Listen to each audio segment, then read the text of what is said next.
Hello, everybody. Gonna hit a button and see what happens. There we go. All right, today we're gonna be playing Doom, but first I'd like to check out a what do you call it? A trailer that people were talking about. It's I think it was like medieval times. You know that that place in California where people watch a show and have dinner, and kind of like Camelot in uh, what do you call it in Las Vegas? Hmm. Anyway, let me see. Bethesda YouTube channel. I'm typing it in now. Bethesda Softworks. Okay.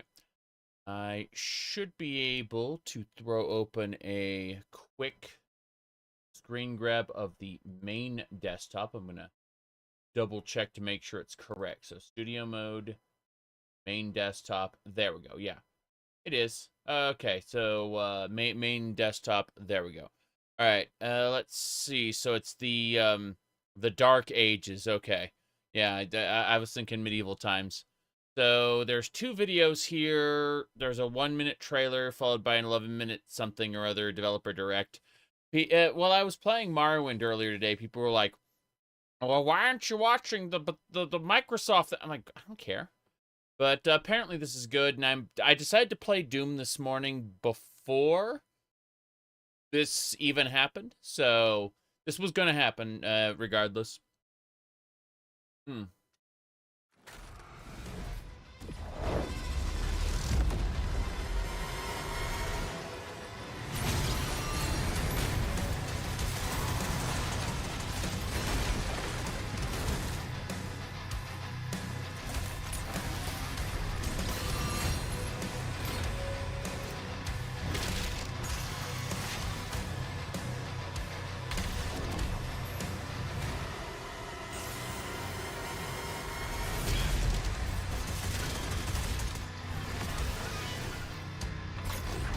All the power of hell, cowering before one man.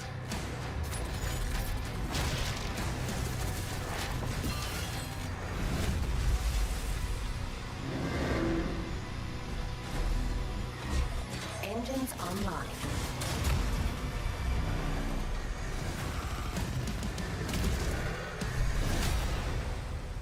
Okay, so pre-order now. Never pre-order.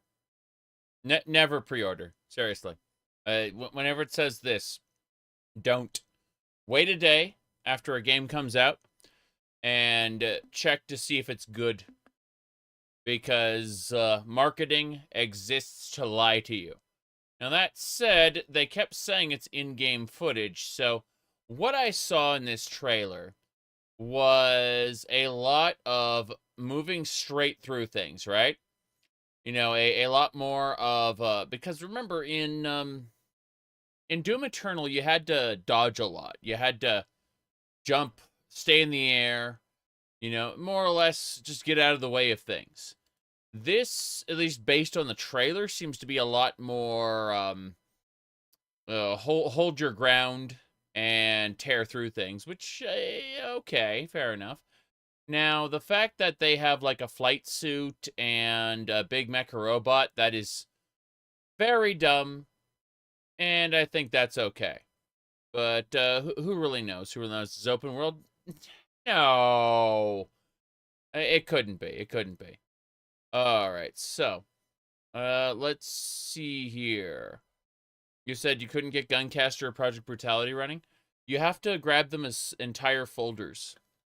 Here, hold on. Let me downsize this really quick. So as far as this goes, like you see the way, Guncaster. Actually, no. It looks like Guncaster just needs to be, yeah, it looks like Guncat. You just need to get the two files and have them be separate. They aren't WAD files. Like they aren't what do you call it? Sorry, they aren't big packages. You just have to have them separate. Yeah. Exactly. Mm-hmm. So anyway, let me pop this open. We're gonna close this one and open up the next one.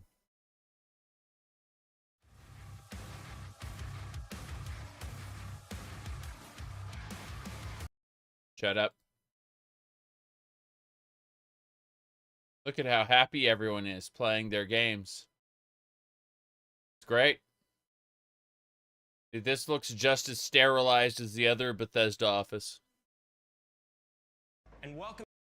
Don't get me wrong. Don't get me wrong. Good people can work in sterilized surroundings, right?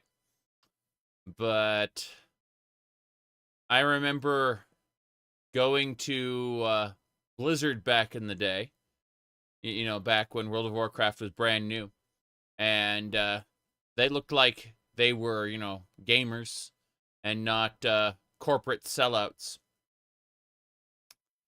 Hey, I'm not saying they are corporate sellouts. I'm saying their office looks just, you know, too sleek, too modern. You know, like, this is not what I remember. And that's fine. That's fine. It's just a consideration, you know? You said everything looks either hanging on or vinyl decals. Looks like the office could be moved in a day, up and moved in a day. Kinda, sorta. Anyway, all I'm saying is it just looks really, really sleek and corporate. And I have traumas about that now. Lol. Let's go. Welcome to Dallas, Texas, home of id Software, where more than 30 years ago, a small team of game developers helped define and set a course for first-person shooters. A lot has changed since then, but our team is as passionate as ever. And the most important values at the core of our games, innovation, craftsmanship.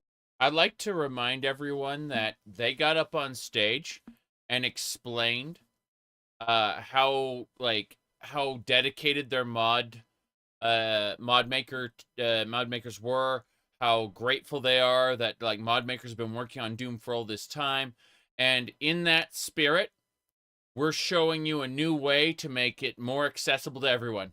Yes, Snap Map. And Doom 2016 promptly had DRMs in it that made it impossible to mod outside of Snap Map.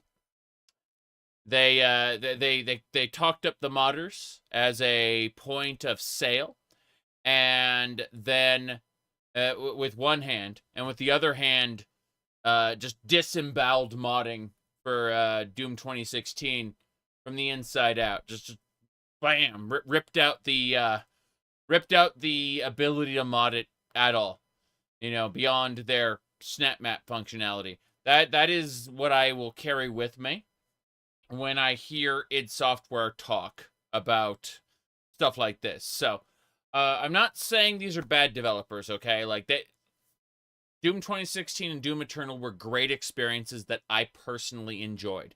I'm just saying that anytime there is this kind of presentation from id, I will always, in the back of my mind, remember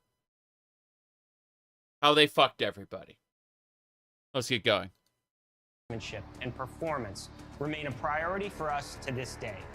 And as you're about to see, those values are infused in every aspect of this latest installment in the legendary Doom franchise. It is an honor to work on this game, to carry on id's tradition of creating all-out, groundbreaking levels of fun. So now, we're excited to share with you a look at our most ambitious game yet. This is Doom: The Dark Ages. That was so stupid, I mouthed the words. Yeah. Fair enough.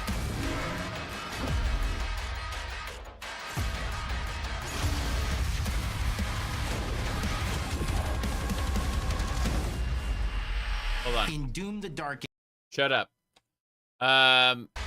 I'm just gonna say, I really like this cape on his power armor. Like a cape and shield on just what is essentially Doom Guy's power armor.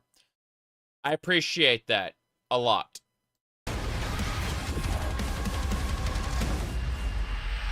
In Doom the Dark Ages, you will feel like the superweapon in the center of a medieval war against hell. Set in a cinematic sci-fi fantasy world full of locations to explore, powerful weapons to unlock, and enemies to conquer. Yeah, this is corporate, all right. He really used the word cinematic there, like, oh, okay. I like what I'm seeing visually, but I don't like what I'm hearing from his mouth. You know what I mean? This is a prequel to Doom 2016, and that's given us the opportunity to reimagine every aspect of this experience. So if you're new to the franchise, then Doom the Dark Ages will be the perfect entry point into the series. And if you're a longtime fan, then you'll be proud to see, in a lot of ways... Fair enough. No, I like everything I'm seeing visually. The feel of the game is really a return to form. So let's break it down, starting with the combat. In Doom Eternal, you felt like a fighter jet. In Doom the Dark Ages, you'll be an iron tank. I saw that in the first trailer we watched. He was going like battering ram through enemies. He wasn't really flying around so much. He was kind of holding the line, standing and fighting. Battering ram tank, yeah. Heavy, strong, but still fast. A grounded combat system with an emphasis on power over the acrobatics of Doom Eternal. Yeah.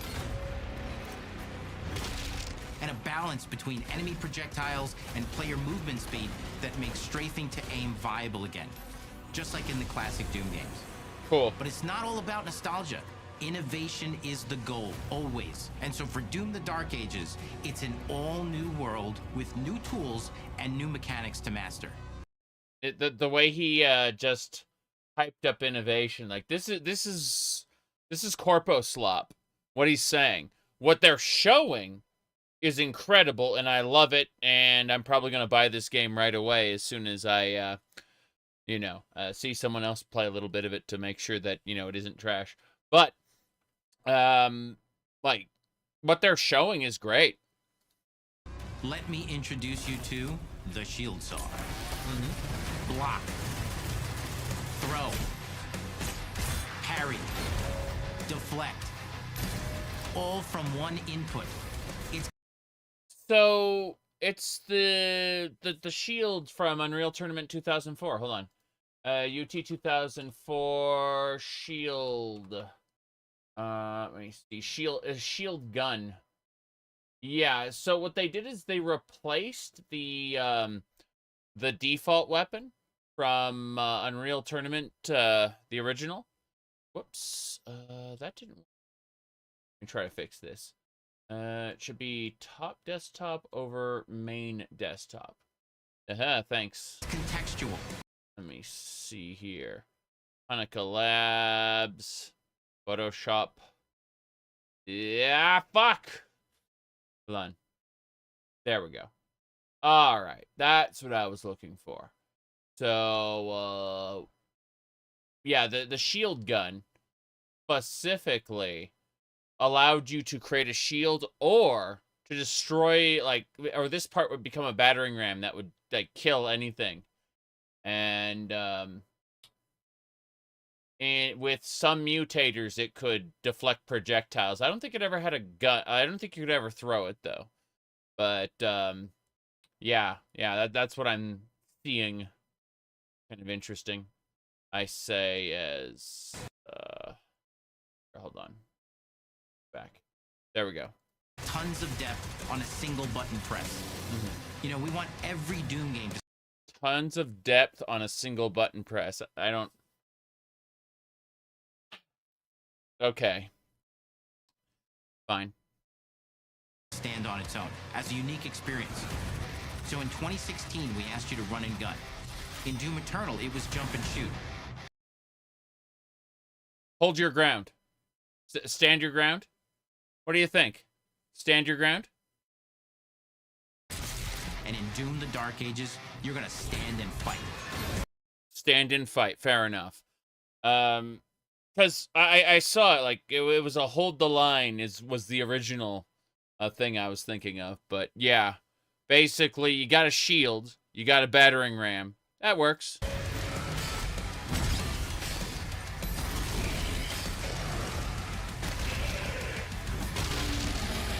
And the shield saw will give you the strength to go head to head with some of the biggest, baddest demons we've ever created at id. But that's not all. Because if you're gonna stand and fight, then you gotta have something to follow up that opening parry with. Yep. How about an iron flail? Iron flail's good. Yeah. I've completed both Doom 2016 and Doom Eternal on Nightmare. People are like, are you gonna do Ultra Nightmare? Oh, you mean permadeath? Fuck you. That was my reaction. Let's go. Or maybe an electrified gauntlet. Or even a Doom spiked mace. That's right, we have 3 melee options that are part of a melee system. All on one input, complete with combos and upgrades. All on one input. Press single button. Stop it. Just stop it. And it's totally off. When I hear one input, I think even an idiot can do this. And you can finish off the demons now with an all-new, unsynced, completely in the player's control glory kill system. From any angle, in and out, as you see fit. And it feels amazing.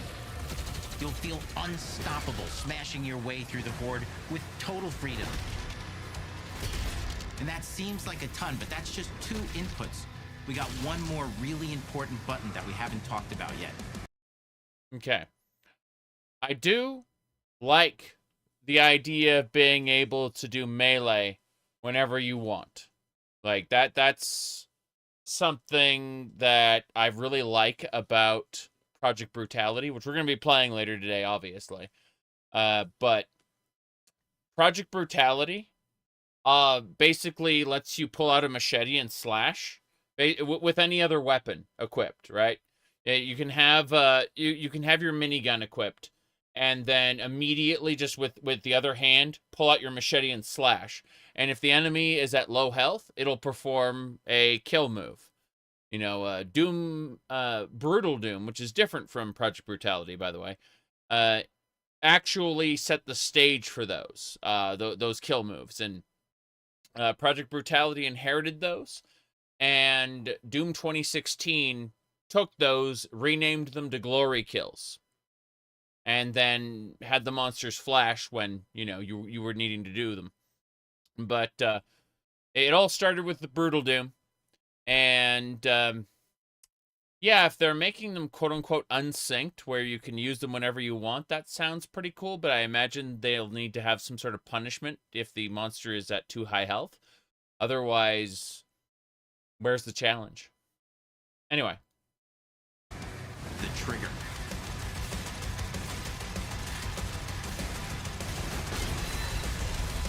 That's right, we've saved the best for last. Doom has and always will be all about the guns, and Dark Ages has some of the most ridiculously powerful weapons that we've ever created. Mean, ancient, brutal torture machines built to butcher, impale, and shred the minions of hell with.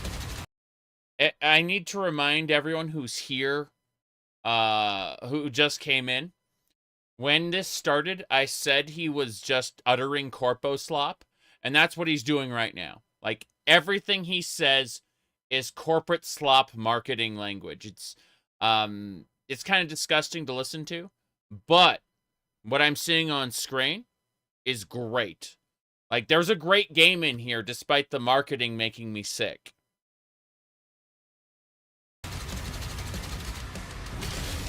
Only in Doom. That's the mission statement for the design of these never-before-seen, insanely fun-to-use tools of mayhem that only the Slayer has the power to wield. So let's take a look at some extended gameplay footage and see how these medieval mechanics synergize with the enemies and the environments to form the new combat loop for Doom Nail the gun? Dark Yeah. Ages. Yeah, absolutely. Yeah, let's have a look. Cool.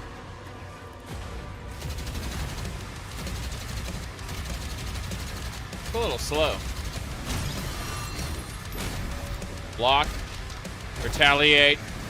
Ripped his arm off, kicked him. Fair enough.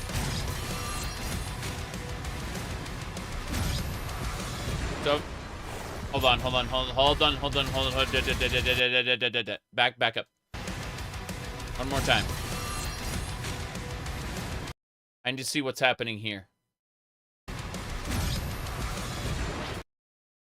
He can, like, move to his shield. Okay, cool.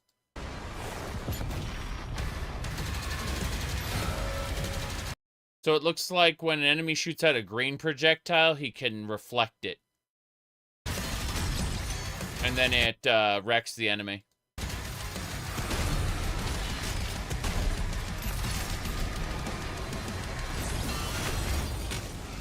Like that, yep. Just like that. Thank you, Biss.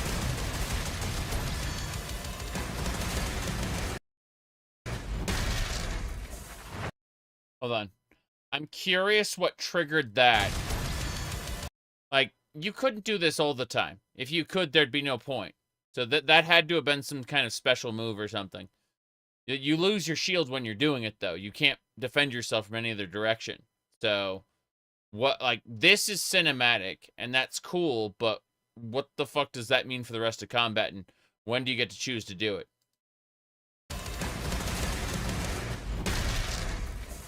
And under the hood, for the first time in an id game, we've made our combat more approachable and flexible than... Yeah. You hear that that marketing language there? More approachable and more flexible. Oh, that's yeah, I'm ever before, with a new difficulty system and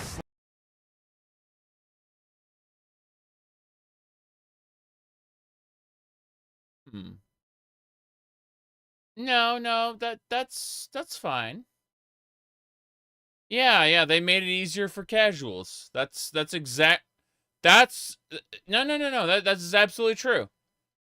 They let you choose how easy you want the game to be, so that no one's crying about the Marauder anymore. I cried about the Marauder because, you know, obviously I did not have the fast switch talent when I had to go fight him. So I had to, you know, figure out another way. But, no, more customization is good. Yeah. I said this before. I actually said this back in, back when Celeste was initially being, marketed. When, like, for those who don't know, Celeste is a pretty unforgiving game.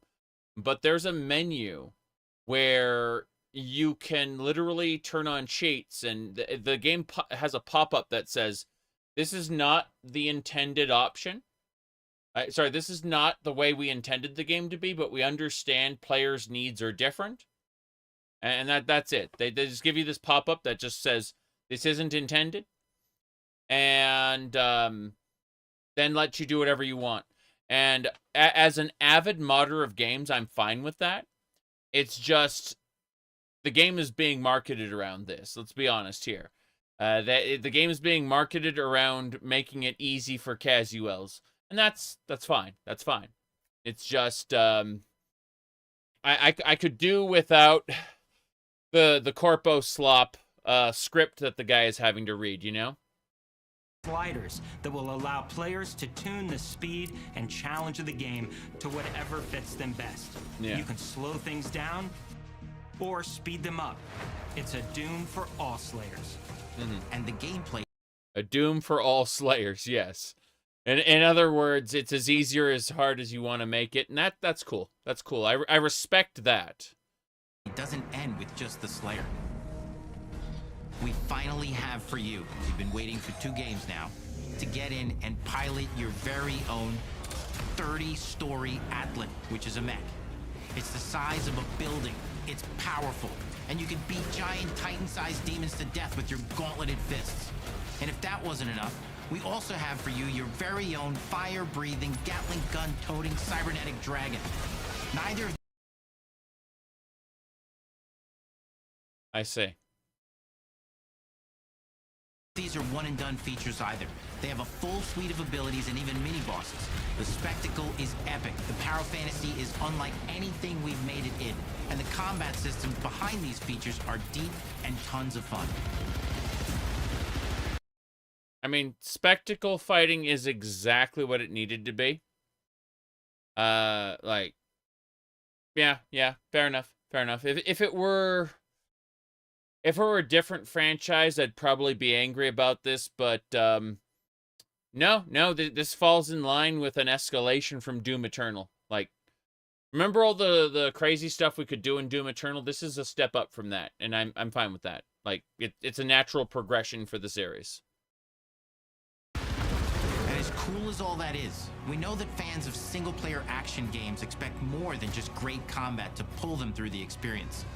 So we're excited to share with you not just the gunplay, but the world of Doom: The Dark Ages. You know, here's the thing. Doom Eternal's story felt kind of bad. As in, it felt like someone was writing a fan fiction to try to fill in the bare bones skeleton of Doom, the original Doom series. It didn't read well. So let's see what they have to do about this one. Your hero's journey will take you to the far reaches of the Doom universe. Mysterious worlds from the Slayer's past, dark forests, dungeons, ancient hellscapes, battlefields, and worlds beyond. And through exploration, you'll be unlocking new abilities and godlike powers every step of the way. Now armed with your trusty shield saw, you're gonna cut. You said Doom was never about the story. That's what I'm saying. Is Doom Eternal was kind of bloated with it. Like they gave you tons of codex entries, which were terrible, and I preferred Doom 2016 in that sense. Yeah, it was all about the porn. Yeah, that's what Carmack said. Carmack said that when Carmack rejected the original Doom Bible, by the way, the Doom Bible ended up getting repurposed, quite a bit of it, into Rise of the Triad, which I'm glad, like, some of that work got salvaged. I'm really glad because, yeah, Carmack said story is story isn't really important. You know, it's like in a porn, it's there because it's expected. It's like, oh, yeah. What do you think about the removal of glory kills? They have been removed. They've just been unsynced. In other words, there's no longer a flashy thing. You can use them whenever you want, and if the enemy's low enough health, it'll work. Leap and smash your way through environments full of secrets and treasures. There's always something new waiting to be discovered or destroyed. Now let's take a closer look at just one of the many missions you'll experience in Doom: The Dark Ages.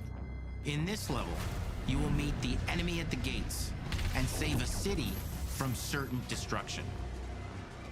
Explore the medieval battlefield outside the castle walls, seeking out targets and enemy formations along the way to engage with as you see fit, with any gun you choose.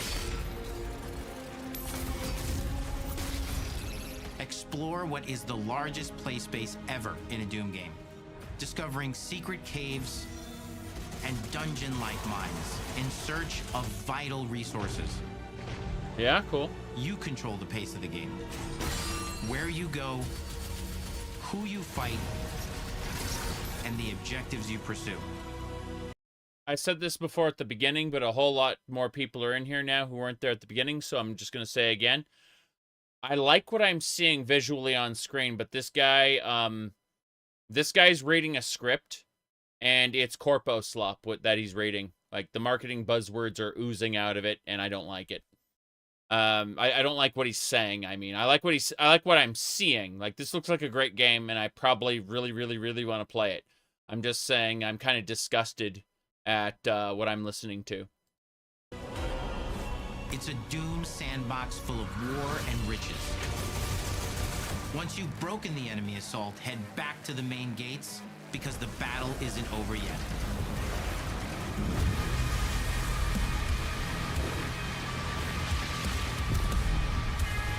It's not open world, no. These are missions. These are just large levels that have predefined paths that you go through. Like, it's you know, they'll give you a big sandbox to play with, get the items you need, get the objectives. I mean, remember, Doom was built on secrets, right, and side areas. So no, it's not open world. If it is open world, I will be shocked, but no, this is obviously mission based.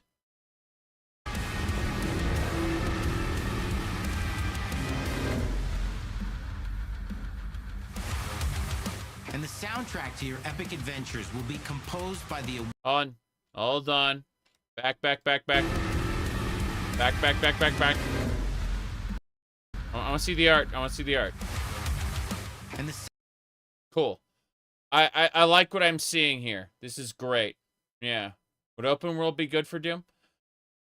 Yeah. What was it? Strafe? I'm pretty sure I got Strafe here. Hold on. Strafe. Right here. Strafe uses the Doom engine in its open world, and it's good.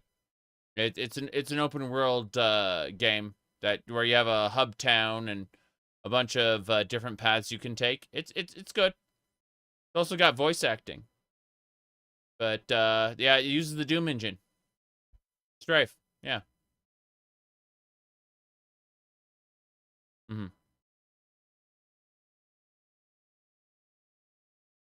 You got Project Brutality working by downgrading your dirt version of a GZDoom.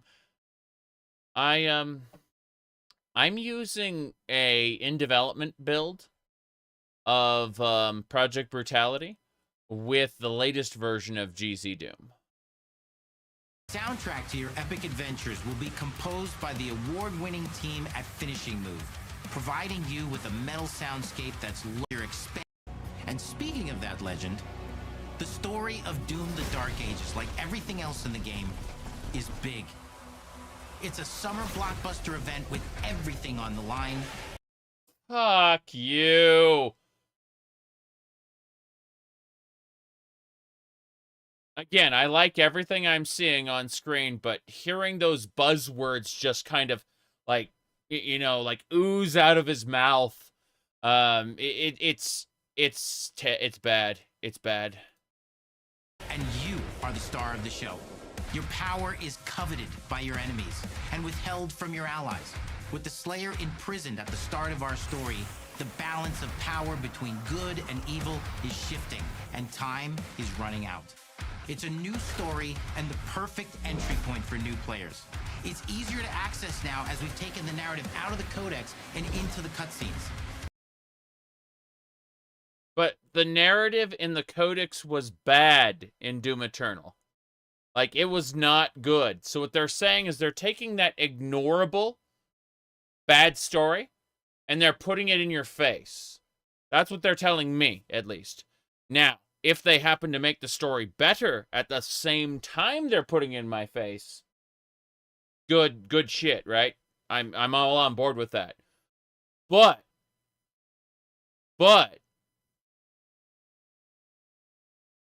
the fact that they're saying they're taking out of the codex and putting it in your face, I'm not happy about that. Featuring new characters, old allies, and powerful new villains. Now, that said, if it's skippable, I don't actually have that much of a problem with it. If I get annoyed by it, I'll just hit the skip button. And for returning players, it leads directly into the Doom 2016 Slayer's Testaments. It's an action story worthy of the Slayer's legend.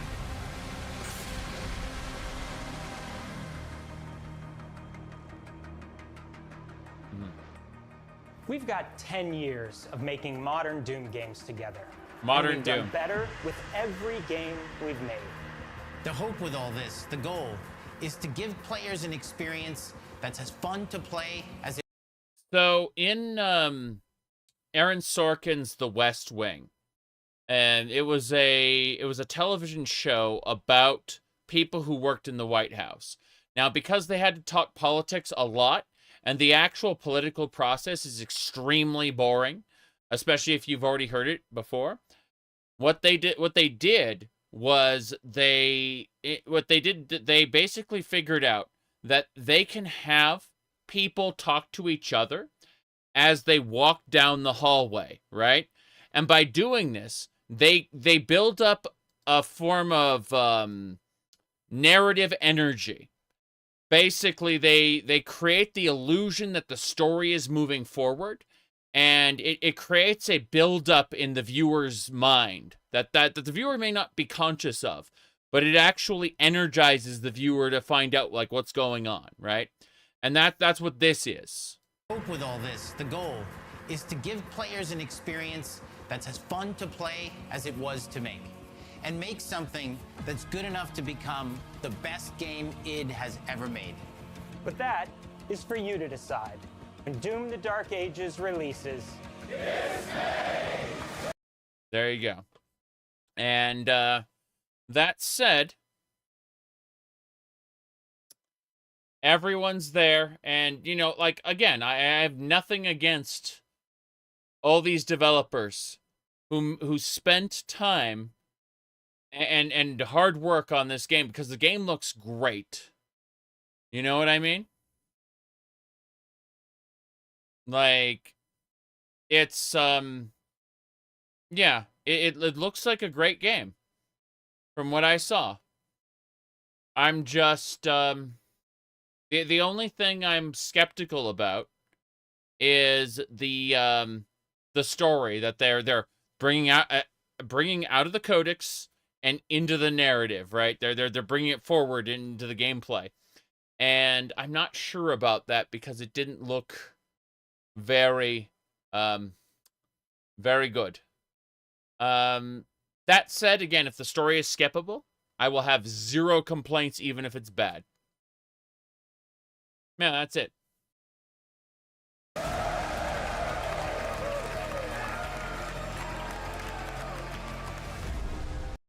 Don't pre-order. Never pre-order. Always wait at least one day and look up reviews to make sure that there isn't something horribly wrong with the game. Don't be a victim. Never pre-order. That said, I'm probably going to buy the game right out. It looks really cool. It looks like a great game. It was all corpo speak. I didn't like it. I didn't like what I was hearing. But I liked everything I saw. Seriously. I liked everything I saw. I didn't like what I heard. But buzzword salad was not cool to listen to. Anyway. Never pre-order a digital game. Exactly.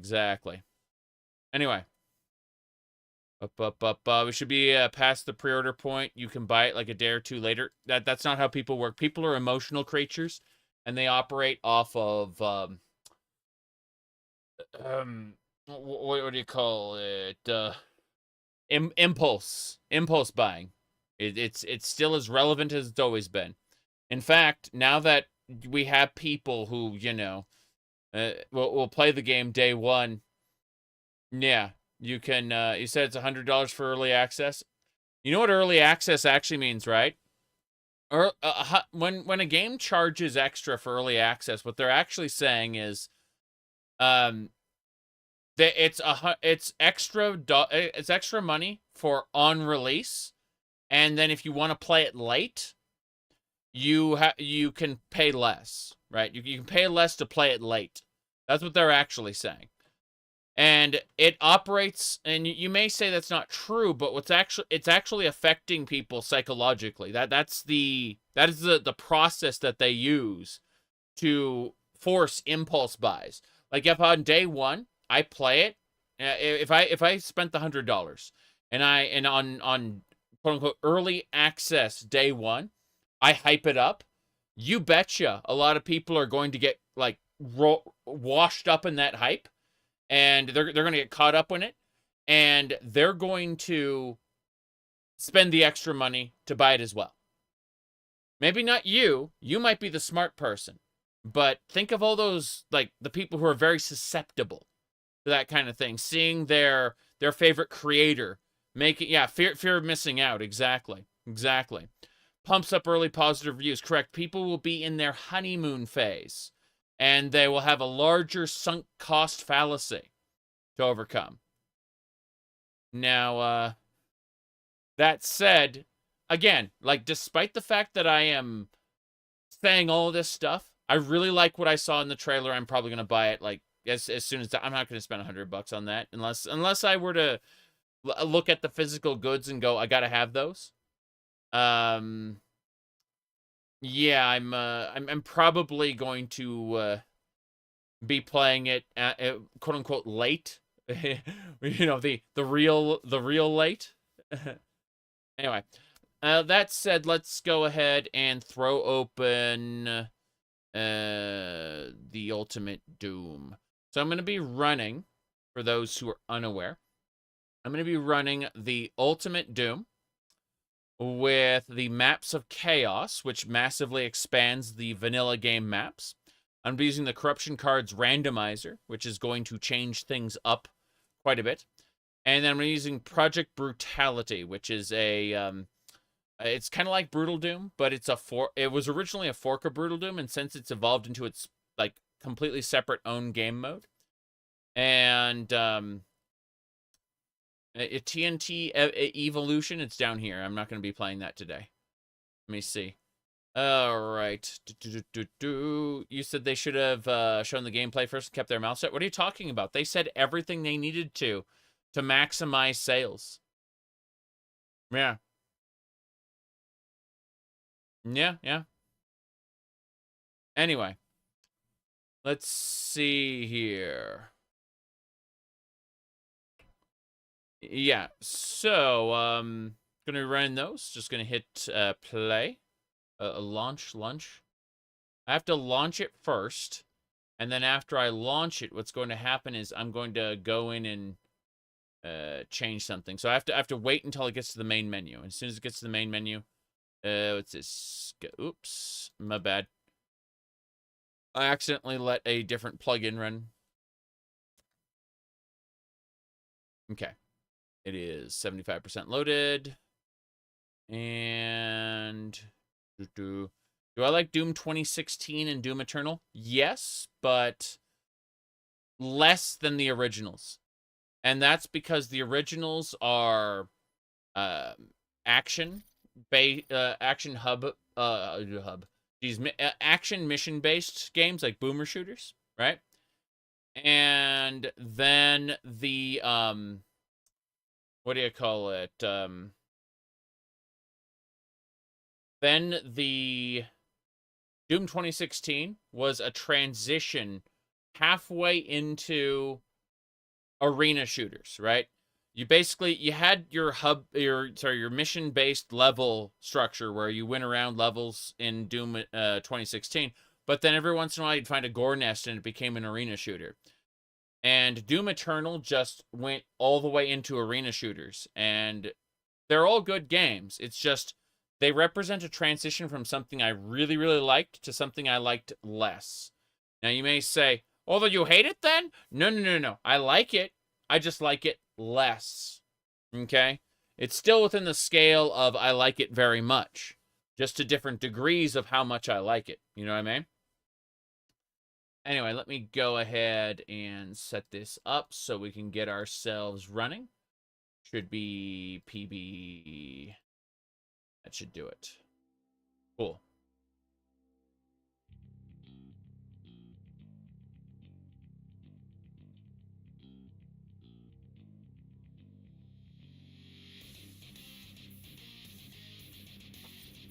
Alright, let's, new game. We did Knee Deep in the Dead the last time. You can go look that up if you are interested.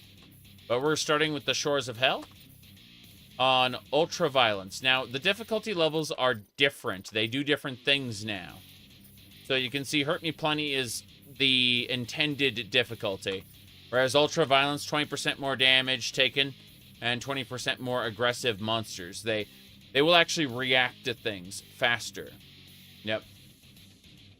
There you go. You said Doom Eternal was an arena. They're all arenas.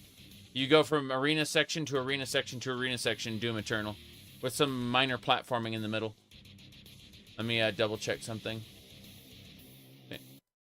Just checking a different thing on the window. All right. That should do it. I suspect we are done and good to go. I'm just going to... One more thing. Yeah, I think we're good. All right. Ready to go. Oh, official mods? What are you talking about? What are you talking about? Okay, let's get going. So, we are using the Corruption Cards Randomizer. I have my own custom rules for Corruption Cards, which means every map will have permanent cards. The number of cards chosen is defaulted to 3. Or offered to players, I should say, is defaulted to 3. I have it at 6. Wild cards are on. Permanent wild cards are on. Difficulty progression is on, meaning the cards will get harder the longer we play the game. And let's get going. So we got regular, balanced, new friends, science project, treacherous world. Obviously, new friends is insane. Expect hordes, wear you down, use that ammo wisely, or boot up your favorite weapon mod. That's what we're going to be doing today. We're going to be using weapon mod. But I actually like treacherous world as well, so what's actually going to happen is we're going to use balanced. And maybe eventually we'll customize our own deck. But for now, it's just going to be set to regular. You can, however, like set different, create custom game modes and things like that. And you can, what do you call it? Set it up in different ways. You can see all the different cards that can possibly be selected, but only the ones you've acquired already. So, let's go ahead and get started with regular. All right, so now we can look at the different options. Arachnid, we'll get new cards every level, and they are all permanent, meaning that every single time they will compound upon each other, every single level, right? So in this case, Arachnid mutation would be they throw web balls, a demon will cause mischief. Let's see, soldiers will summon nearby allies when dying. Curse of the Rabbit is one monster is cursed and will explode into 100 eggs that contain question mark, question mark, question mark. I'm probably going to go with this one. This is pure chaos, and I love it. Let's see. Aggression Enchantment. They attack more aggressively. And finally, Spawn Pods. They will spawn demons until killed. No, we're going with the Curse of the Rabbit. One monster on the level is cursed, and when it dies, it will create eggs that just explode everywhere and become items, weapons, more monsters, traps, like just explosions. You have no idea what's going to happen. 100 of something. You just don't know what. Here we go. So, we are ready to go. Here we go. Whoop. Back up, back up. Okay. Whoops. Got him. Here we go. Damn it. This guy kicked my ass. I hit the wrong button. Oh, well. Reload. Right where we left off. Where's that autosave? There it is. We have the same cards. We just resumed where we left off. This time, we'll do it better. Starting out with a grenade. That's what I'm talking about. Look at that, those giblets fly. Turns out a grenade was the way to go. Who would have thought?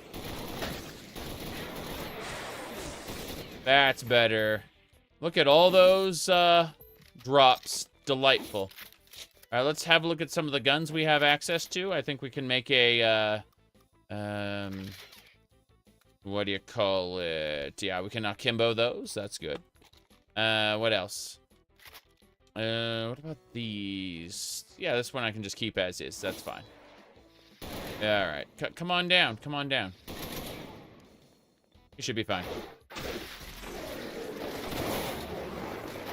Whoop, hello. Yeah. maybe that was a mistake. Oh, well. So we died a horrible death again. This is going to happen for a bit. It's going to happen for a bit. Let's get going. Grenade first, I think. Yeah, grenades first.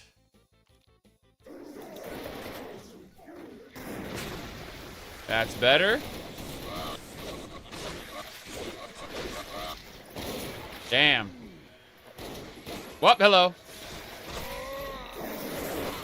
Jeez. Good news, everybody. We got more demons behind us. Yep. Got him. Glorious. Oh ho ho. He said Doom 3 was one of the first games to use dynamic shadows. Yeah, Doom 3's graphics were insane at the time, which is why so much of it was Chainsaw the Great Communicator. That's what I'm talking about. All right. Let's get going.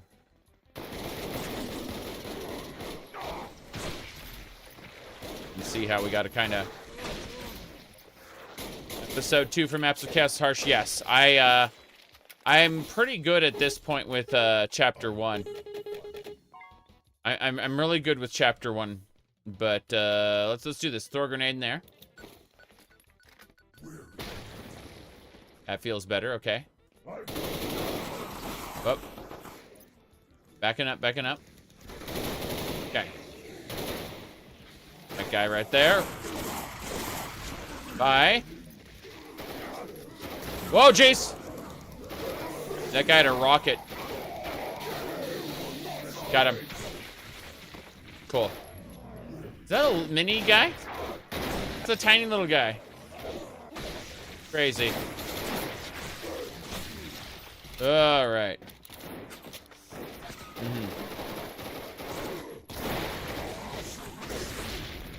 Jace. Don't be afraid to be away from the enemies. Yes, I know. Cheesing is actually very good in a game like this, or in a setup like this. How many armors are in this damn spot there? Crazy. 2 map devices as well? Oh, that's strange. Oh well. Let's get going. Here we go. What? Barons. Caco Barons is what I call them. Yeah, we got him. Hell yeah. Perfect. Better. Oh, auto shotty. Can we? Hold on. Auto shotties are delightful. They really are. Let's see if we can do 2 auto shotties, though. I'm curious about this. No, I do not have 2 auto shotties. Glorious. The auto shotty is just so delightful, yeah.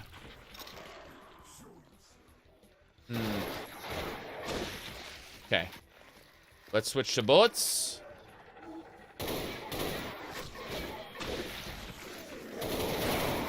Grenades. That's better. Those plasma balls are pretty slow. It's quite scary, actually. Whoa! It was a rocket launcher, dude. Come on.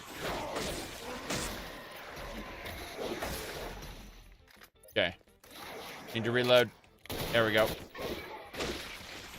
Perfect. Doom is fun, yeah. Absolutely. Oh, it's Belfgor.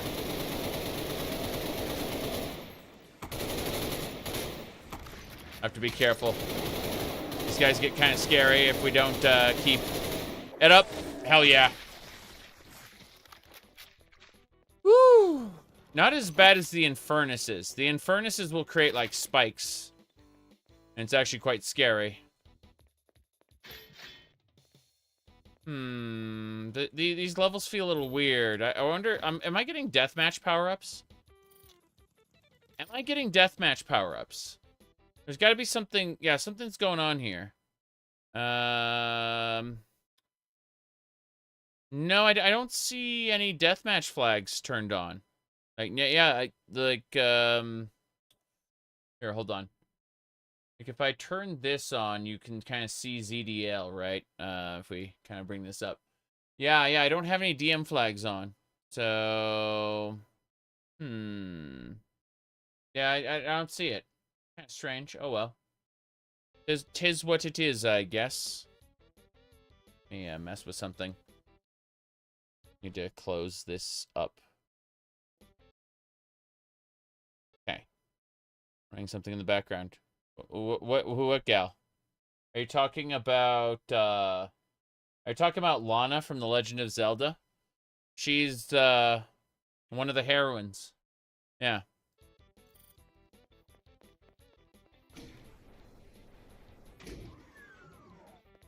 Okay. Here's the red key. Whoop, hello.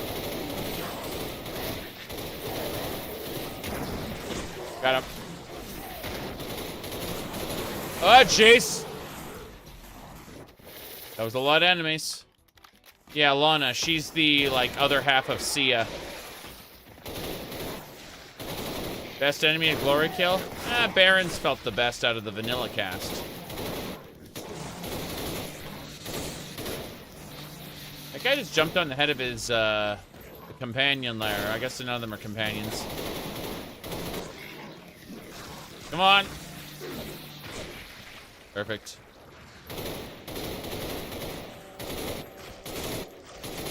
Got him.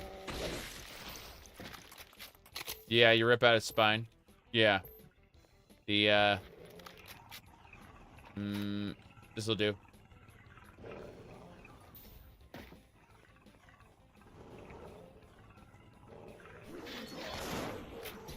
Okay. The blue key's over there. I got the blue key. Just have to be careful, because otherwise, you get this. Yep. Glorious.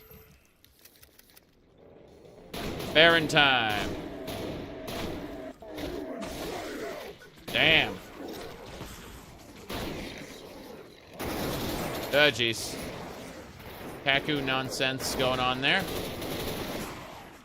Oh, come on. That's pretty cool. Crap. Kaku. Got him. Need to finish them for a bonus? You get a bonus if you finish them, yeah. You don't need to finish them. But, every little bit helps, right? Yeah, I'm seeing a lot of items on the ground. Wondering, items I don't remember from before. Oh, hello. Let's throw a grenade up there.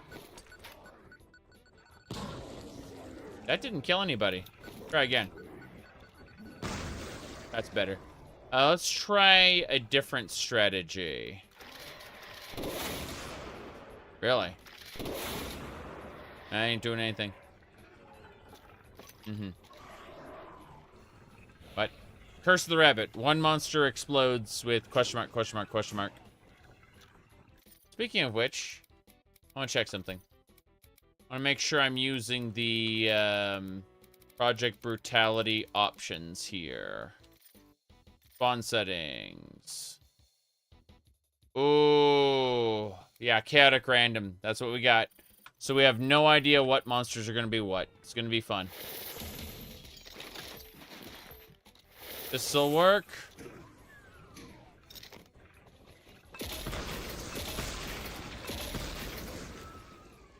Delightful. Here we go.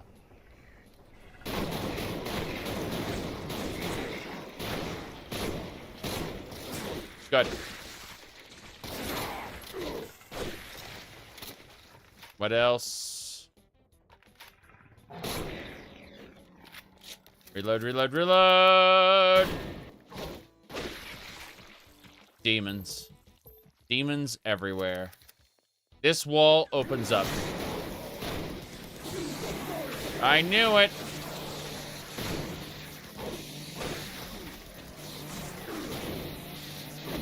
Come on. Demonic Essence is nice. Okay. We go through here. Do that. There should be one demon.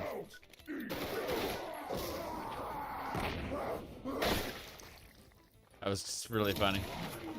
Hey, stop it. I knew there was a demon. I just didn't know where it was coming from. This will work. Oh. Got him. Increased monster variety? Yeah, absolutely. Working out well.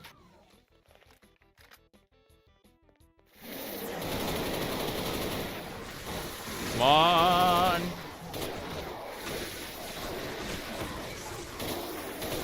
Got him. Who's next? Whoa! That explosion was pretty cool. Whoa, whoa, whoa, whoa, whoa. Flamethrower time!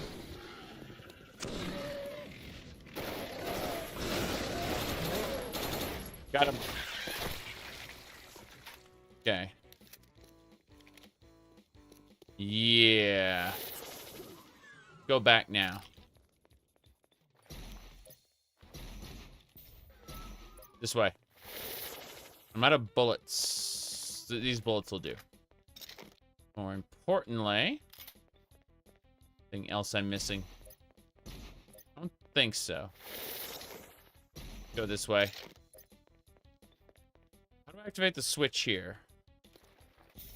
This one. That was it. My bad. Okay. Bye.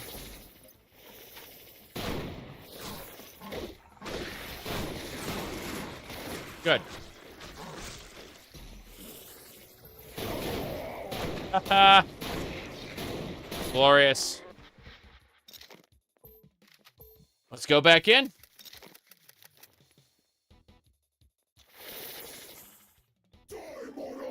Die immortal indeed.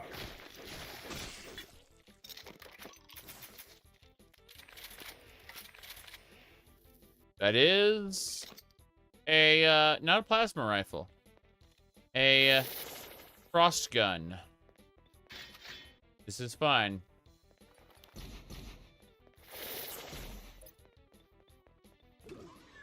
Freeze it all.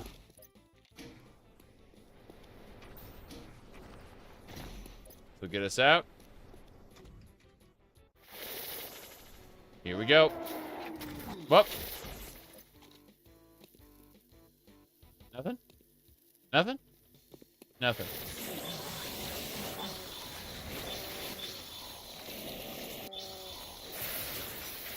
Ah!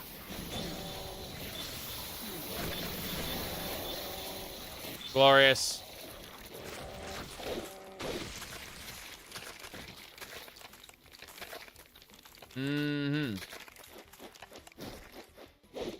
Said, the new game, Steam is having a big sale on Doom games. I've already owned these for years, and you know the funny part? I was already going to stream Doom before they did the announcements today, and I completely forgot that the announcements were even going to happen. That's the funny part. Alright, let's reload this. We need to switch this gun type up. I was thinking either Stardew Valley or Doom. I know this is kind of, oh, if you're wondering what I think about the Dark Ages, check the beginning of the stream. The entire beginning of the stream was that. I'm not gonna repeat myself. Whoa, hello!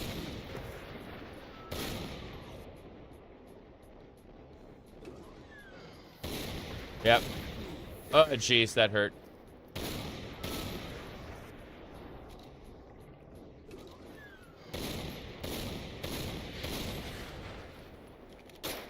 Yep.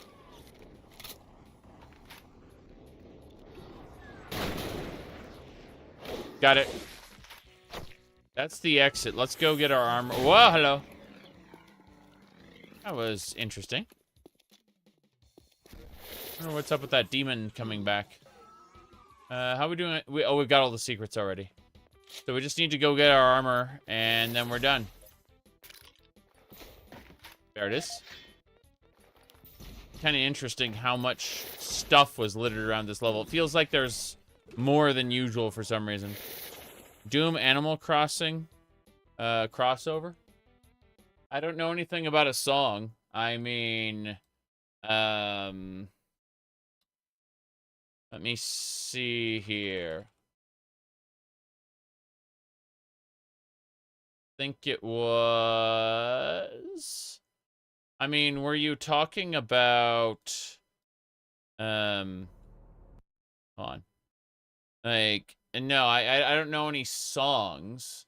If you mean when I was doing the, let me do this. Let me switch to studio mode. I need to turn the camera off and the top desktop on. And then I need to pull this here. It's just going to take a moment. There we go. They knew he would come, as he always had, as he always will. And those that tasted the bite of his sword named him the Doom Slayer.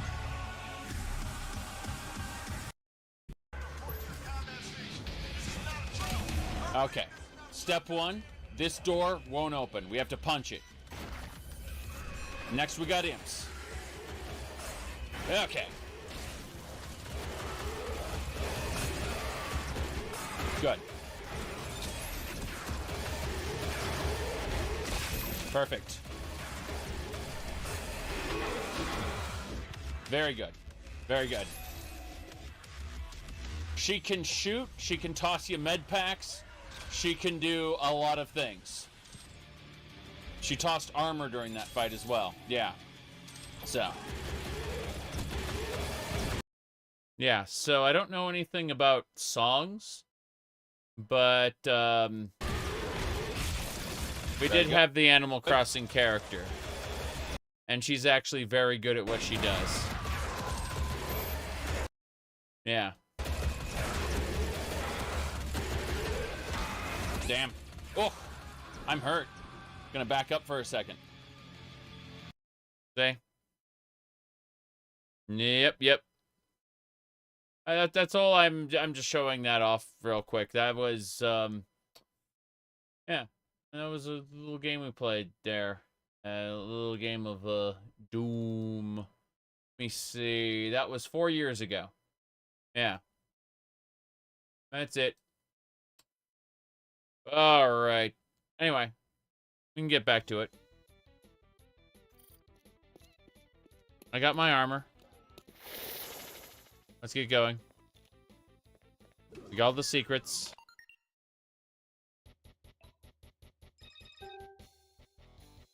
We didn't get all the items, but honestly, item collection is stupid because you can't bank health packs once you hit max health. There's, you would have to intentionally hurt yourself, and that's stupid. Here we go. Containment area. We keep the previous card from the previous level. Keep that in mind. So, Unholy Water. Kevin and its species are able to throw vials that resurrect monsters. So in other words, humans become archviles. Let's see. Rubber augment is Ifrits, or the projectiles are bounce off walls. Alarming mutation. Imps may transform into pyro sergeants when killed. So in other words, imagine you kill an imp and suddenly it goes into a cocoon and comes out as a pyro sergeant using flamethrowers. Let's see, unlucky number, player damage halved when the kill count is a multiple of a specific amount. So you're basically, your damage gets halved or multiplied depending. That is a-okay.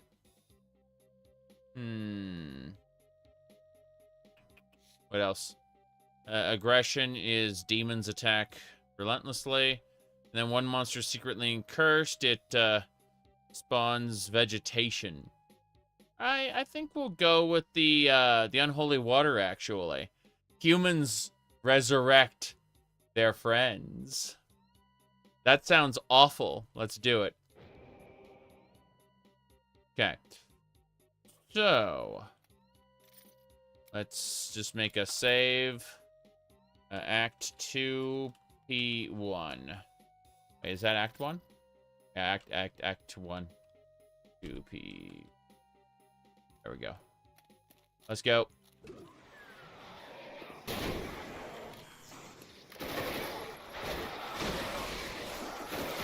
Damn!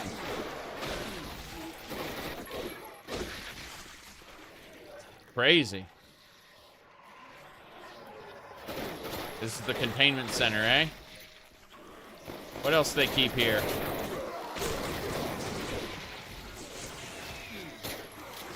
Damn. Berserk Pack, we got it. Yeah, Berserk Pack is incredible. It means that we can instantly kill basically everybody. We just have to be extra careful. Bigger demons we'll have to be careful about, but the little ones, like these guys here, we can just kill in one hit. Good stuff. Oops. Is that F3? F4? Hold on. I don't remember what is what.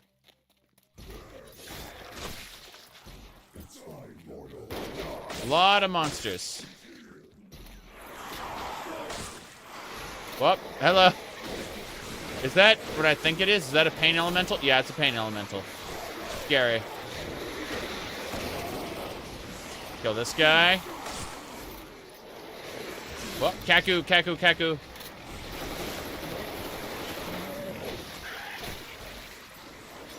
Crazy.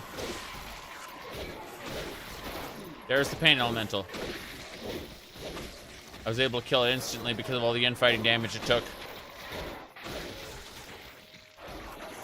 You said, I don't use Wayland, so, you said big performance increases, so with the new NVIDIA drivers? Cool. Yeah, what's happening is there is now an open source NVIDIA driver that has parity with the new drivers. Oh, sorry, with the proprietary drivers, and as a result, the proprietary drivers are basically just stealing updates from the open source ones. Really cool. Yep. Multi-monitor VR, yeah. Oh, hold on.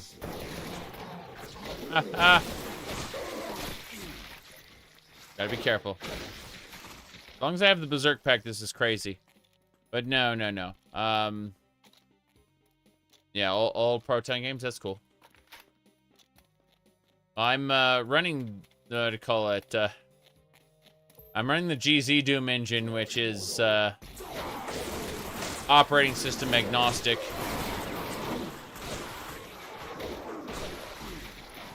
Oh, jeez. You can see just how many monsters there are. Nice being able to grab armor from the fallen monsters, though. It helps just a little bit. This is the beginning, by the way. All of this is the beginning. Oh, a deagle. How nice. This is a Blade Runner reference, I believe. Hey, hey, hey. Back up, soldier.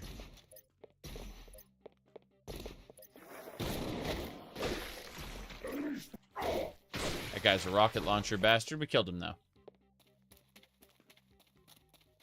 As long as we have, this, we're fine. You can't... Your GPA is badly detected. Yeah. Anyway.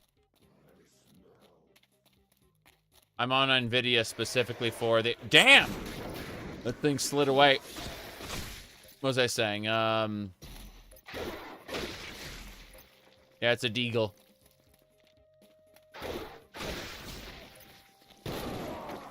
Pretty cool.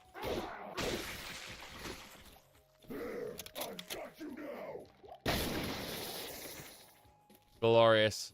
I heard something teleport in.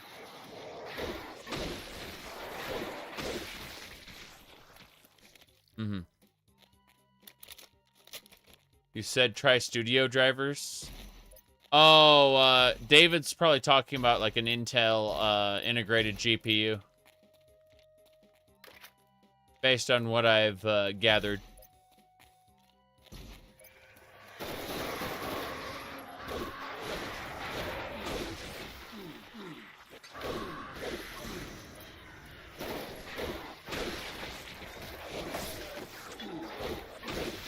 Whoop.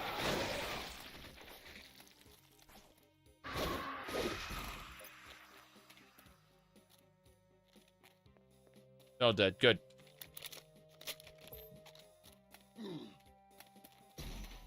Let's go. My previous computer, not this one, but my previous computer had an built-in Intel GPU as well as an NVIDIA GPU, and so what I did is I offloaded my streams to the Intel GPU, and it actually ran more efficiently than if I was running the whole stream off of the CPU directly. It was very interesting because it was it was technically still running off the CPU. It was just using the CPU differently, which is very funny.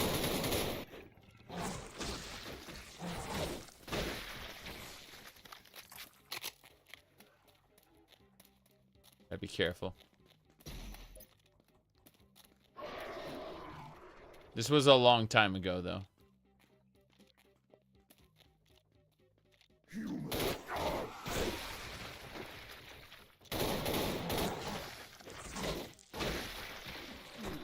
Damn.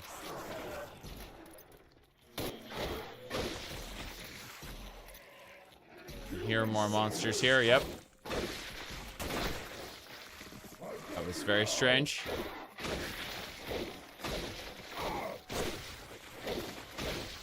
It's funny, the Berserk Pack is what's letting me do that. If I didn't have the Berserk Pack, I wouldn't be killing everything in one hit with melee. I'd have to shoot it a little bit.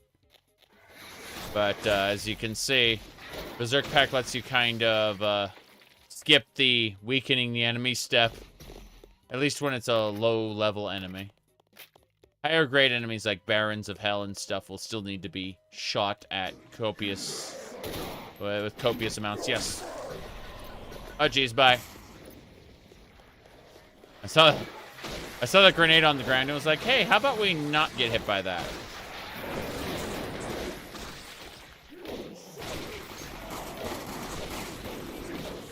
Here we go.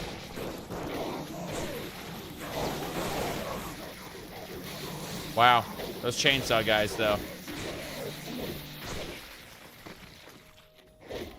That demon didn't even see me. Do you, though? Mm-hmm. UE5 doesn't have ray tracing, you say? Oh, baked in. I see. I don't know much about the enhanced graphical features. I know that if I enable DLSS in certain video games, I get better performance, and then the game looks like muddy crap. But, it depends on the game. Well.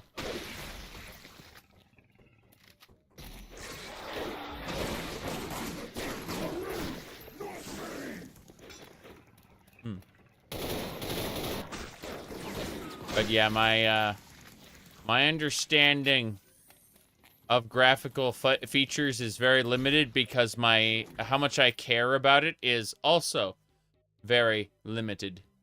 Is it okay to change New Vegas day-night timescale without breaking quests? If you drop it below 8, it may break certain quests, so be extremely careful. Quest scripting in basically all Bethesda games, and because it's the same engine, Fallout New Vegas, gets very temperamental if you drop it below 8. So keep it at 8 or above.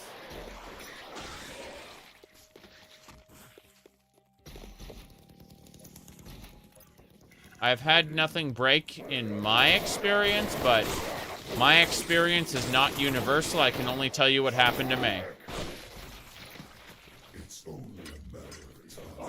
My New Vegas worked fine with altered settings.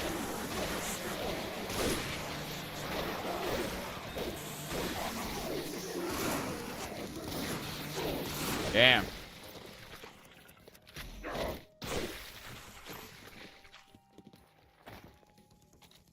I need a backpack. I know it's here.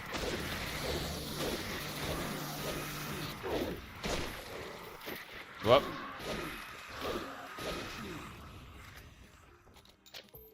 Okay.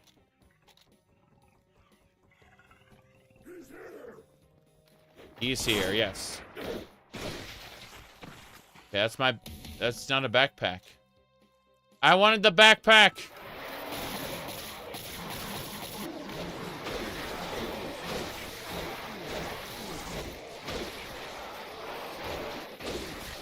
I was hoping for that backpack, and I was disappointed. The randomizer got me. It got me good.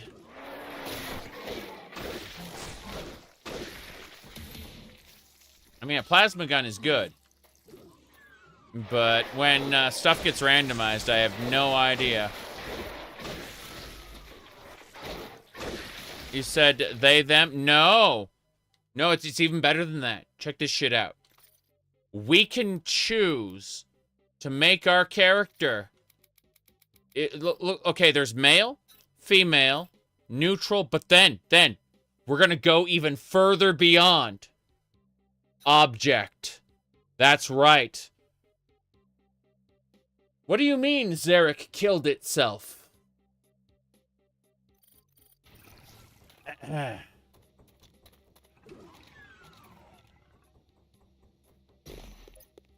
Okay. Let's go this way. It and itself. Yes.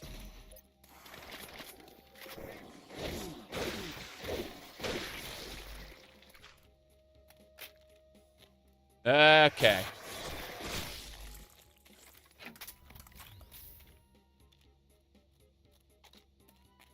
That's what happens if you give Roombas knives.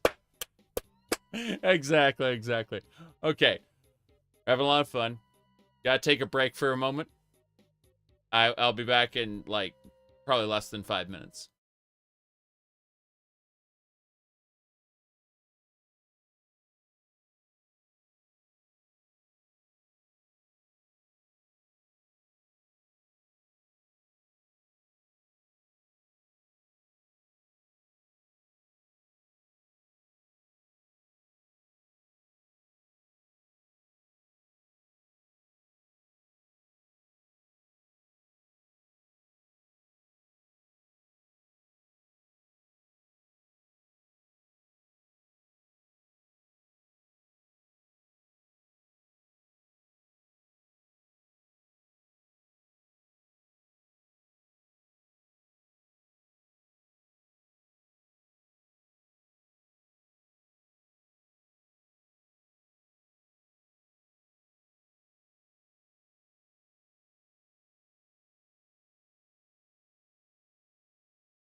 Okay.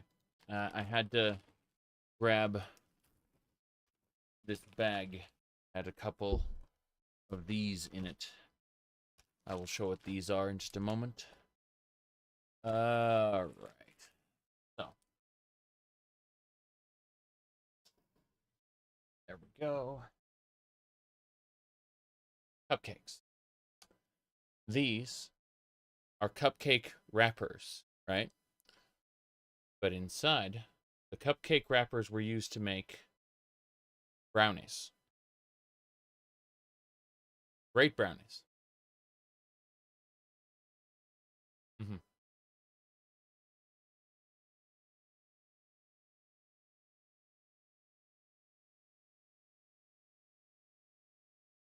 Okay. Let's go.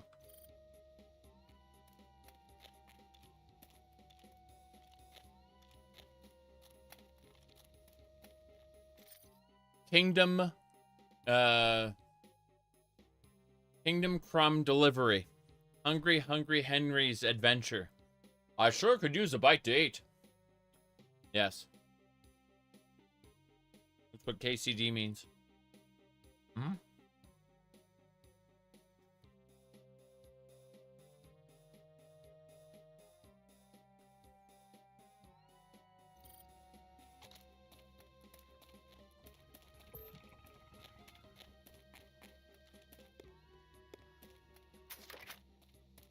I'm looking for yellow key doors. This is outside, right? Have a look.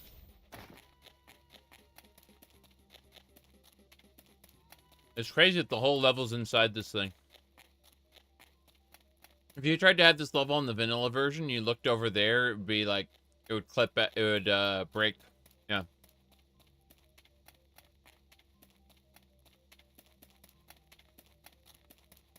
Medieval poster worker? What are you talking about? You have to go alongside knights in your, like, first mission. Yeah. You have to wander alongside them, follow them around. You're like a squire boy.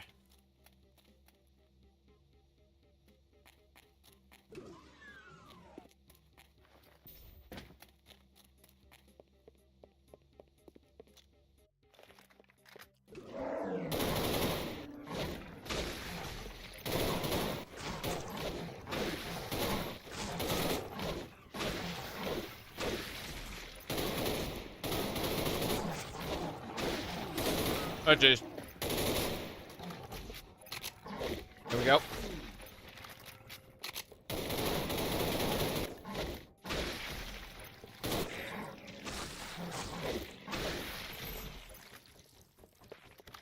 Yep.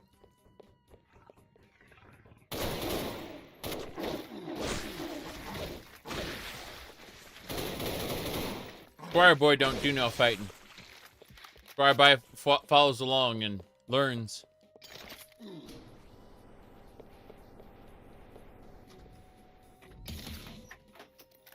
That's a rocket launcher. I do like rocket launchers. Okay. Stop for a second. You don't play it for like 15 times? Yes. Exactly. You're not supposed to know he's dead yet. Stop it. You played it 15 times.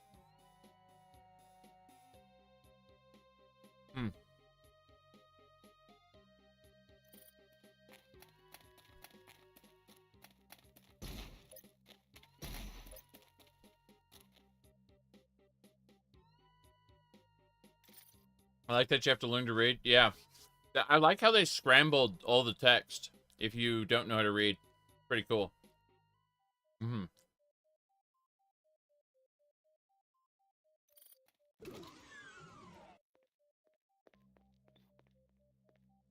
We found the backpack.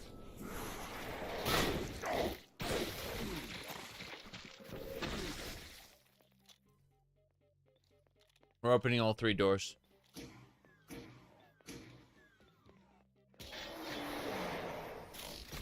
Bye.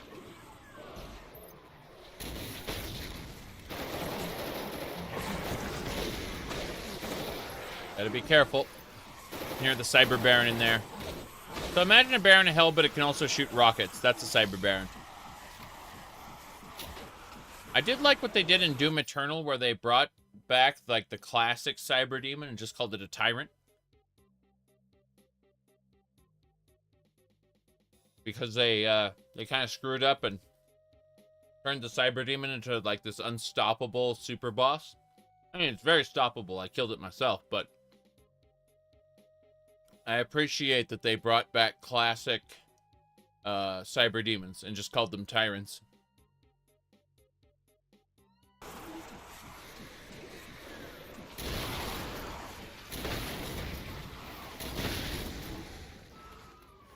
Hmm.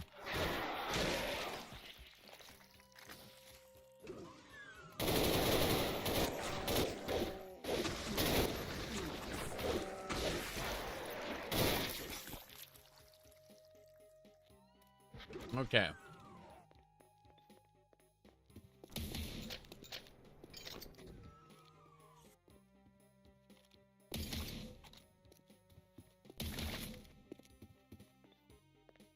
Yeah, I won't be discussing Doom the Dark Ages. If you are interested in what I think about it, I watched the trailer at the beginning of this live stream and talked about it.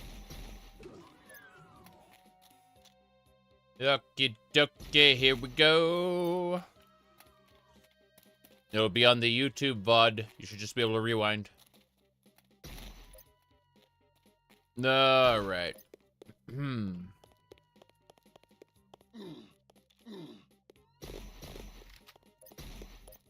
Let's go this way. And dive through here. Oh yeah, secrets!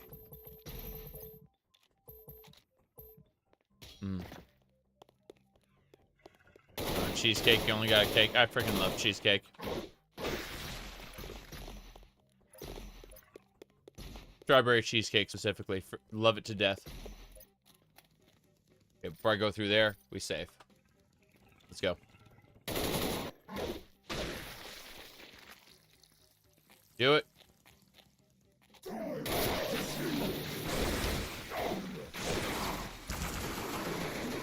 They're infighting.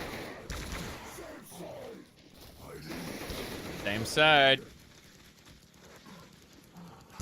By the way, I picked up Dwarf Fortress today because they finally did it. They finally did it. I have had Dwarf Fortress, you know, the non-Steam version for a long time. But Dwarf Fortress has just released their big adventure mode update. It was in beta for a while, right? But they released their full-assed adventure mode update for Kingdom Crumb Delivery Hungry Henry's Adventure. Let's see. Number 1, number 2. Should be it. Oh, well, that explains everything. Beepity beep. All right, there we go. Yeah, their adventure mode update. They released it. Pretty cool. You plan on playing Brutal Doom 64? That is a very good question. Brutal Doom 64. Looks like we have that right here. It's these two. They're not selected right now, but eventually, maybe, probably.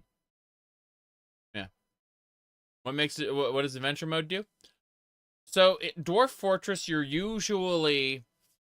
generate a fortress and, you know, you build it up by telling your dwarves what to do, right?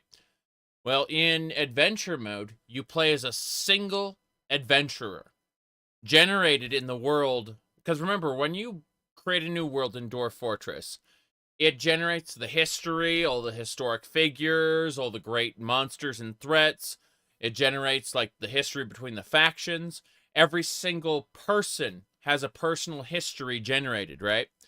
Well, you become an adventurer, and you can wander through that world and complete quests and stuff.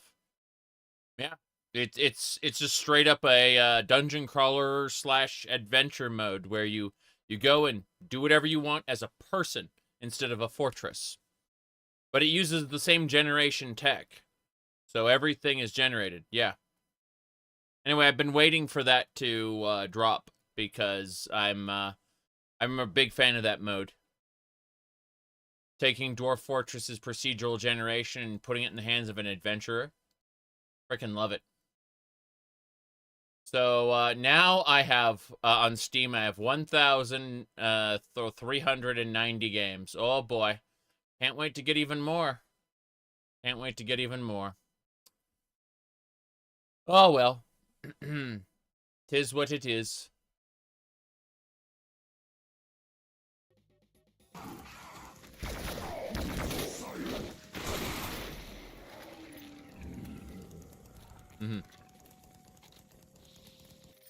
Yes, people will learn to fear the cats eventually. Quite terrifying, actually. Ahem. Yeah.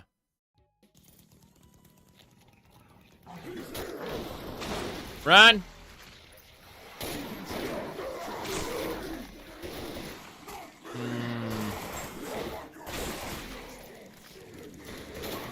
You see, that's just Steam, though, David.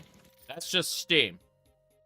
We also have GOG and physical copies. I have more. I have more games. That's why when people are so excited, like, what's the next game you want to play? I'm like, Mina the Hollower. And they're like, what? You know, I'm not very excited for new game because I have plenty of game already. I need to fix something. Hold on. Back down here.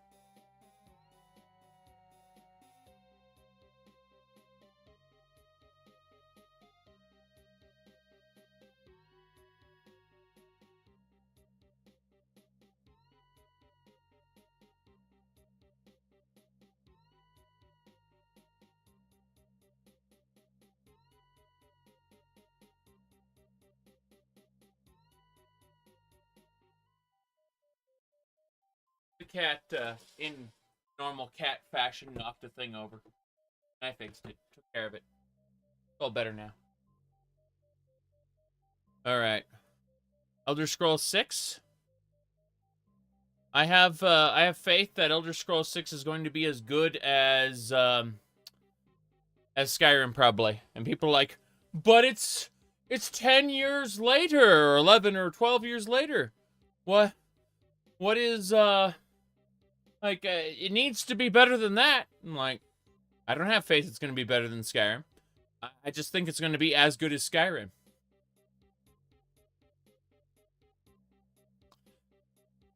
Yeah. I have faith that Bethesda's going to make Skyrim again. And when I say Skyrim again, you know, there's a civil war in Hammerfell between the Crowns and the Forebearers. Those are actual factions from Redguard, by the way. And then a new dark force appears. I'm just going to say it's the Sinistral Elves, but we don't know. Right? New dark force appears. But don't worry, because there's one they fear. You see, a prophecy from the Hunding.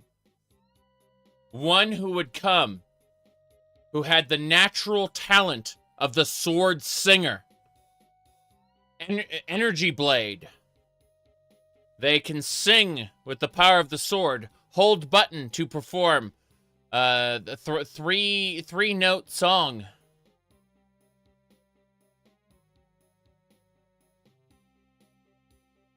That one is you.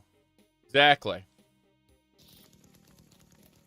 Now, if they can do better than that, if they can do better than what I just explained, I will be impressed. But I'm okay with Skyrim again, as long as they don't like generate their sandbox, because modern Bethesda can't write very well. So you know,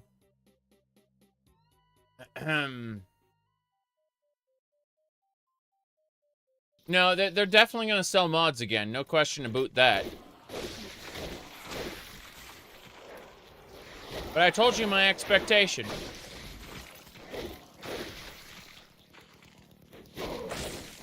If they manage to disappoint me with my expectations that low, it'll be a bad day for all of us. What the hell, where's the button? There it is. Hello?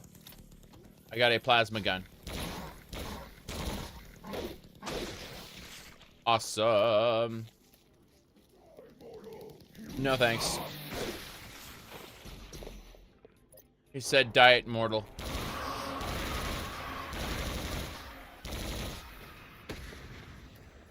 Good? Oh, damn. Mm-hmm. All right. So. Got a Belfgor in there. Oh. Okay, fair enough.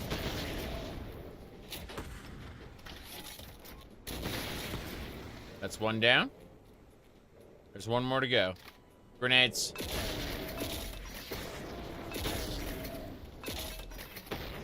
There's a couple of them. Holy crap.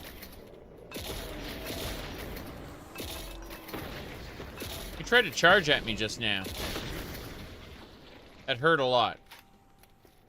Was not a fan. Alright, here we go. I enjoyed Skyrim, despite not liking its story very much.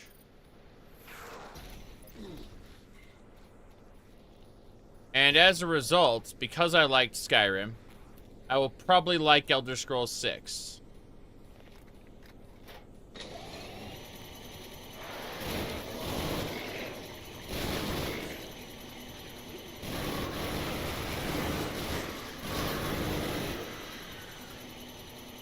We're set. Hell yeah.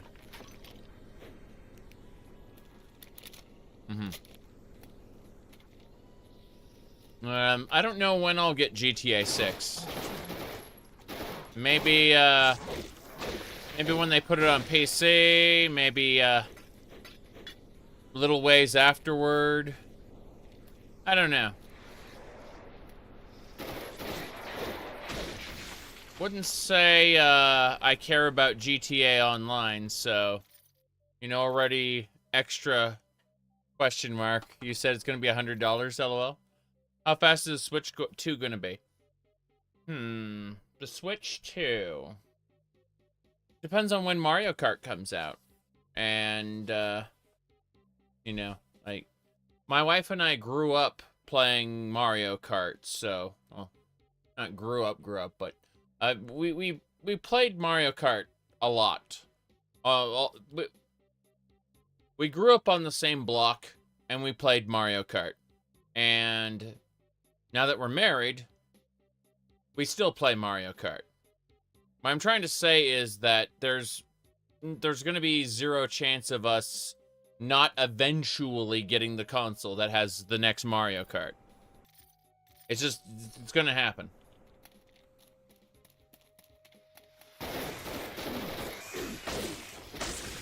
But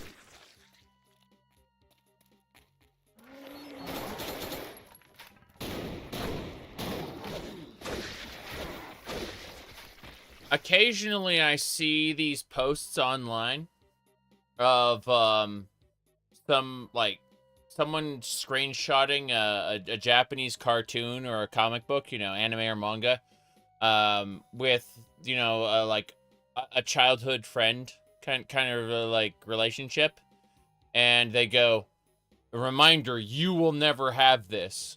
And I always find those kind of funny because, you know, I do.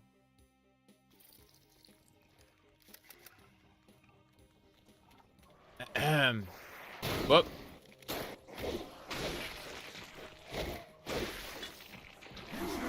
Oh, jeez, it's the Belfgor. Run.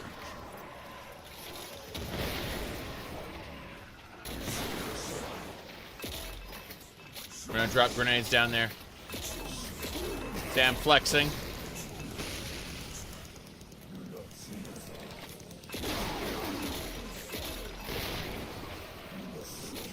Well, yeah, opinions on HoloLive.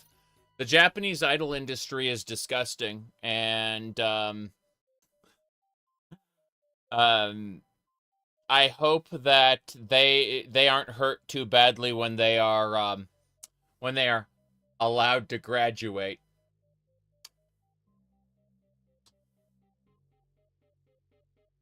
Because these are actresses, and for Hollow Stars, actors, actors and actresses who are in a difficult position. Let's put it like that. They really they have to play to their audience a lot more than traditional. Like a traditional idols don't need to be present 24/7. They can take their time and rest and recharge. Whereas an internet idol has to be streaming like constantly, like every week, all the time, you know? It's rough on them.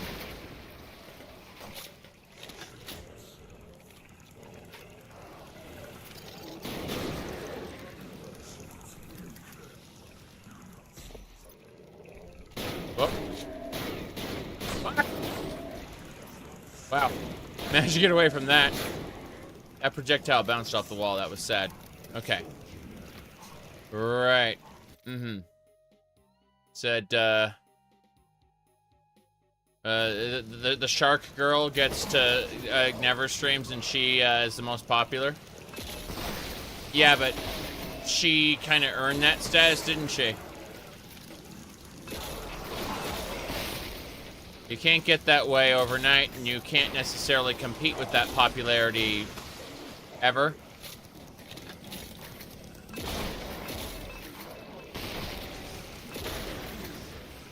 Good, jeez.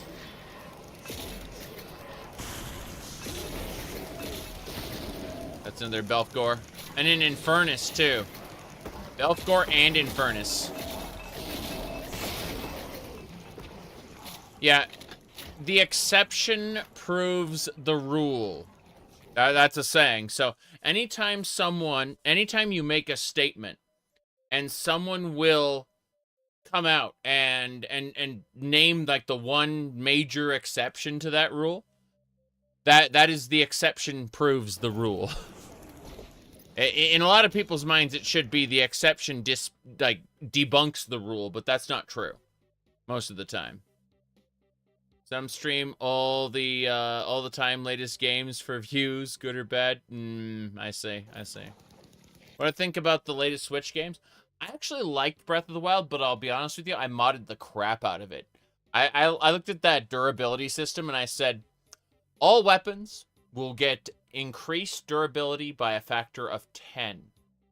And 10 times durability in Breath of the Wild made the game super fun because stuff still broke. You still had to like plan out what you were going to use after the current thing broke.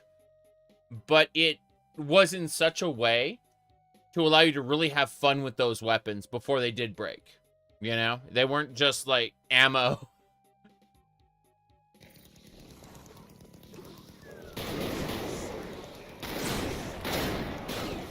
The Infernus is still alive! Belfgor teleported in here somehow. How did it do that? Got him.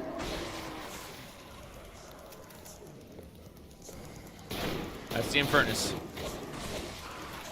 Alright. You need a name for your first child. That's something you're going to have to discuss with your significant other. Oh my goodness.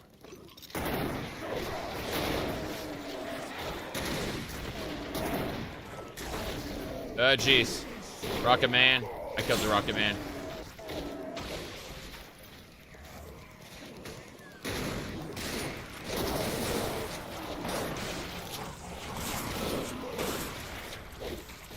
Okay, we're getting there. We're getting there. Double barrel, here we go.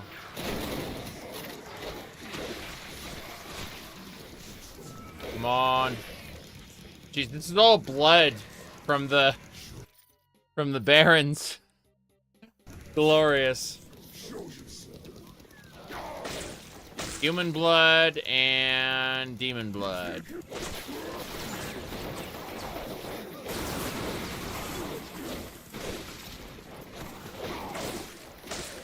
Glorious.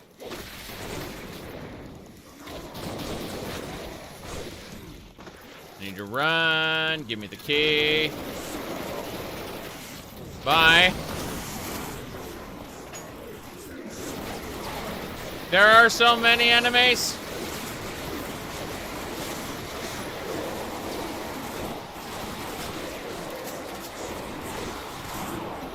Running away.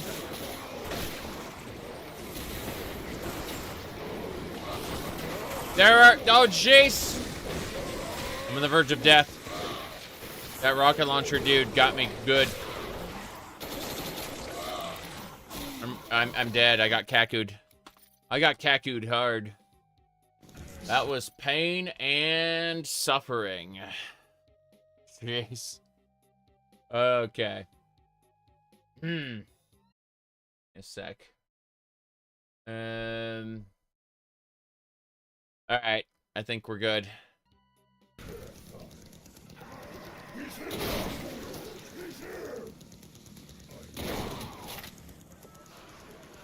Going back. Nothing, nothing, nothing. They're all over there. Let's reload. I need these guns reloaded properly. Okay. That should do.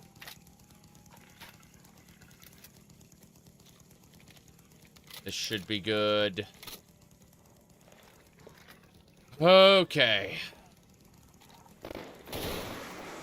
Let's do this. Let's dare to be stupid.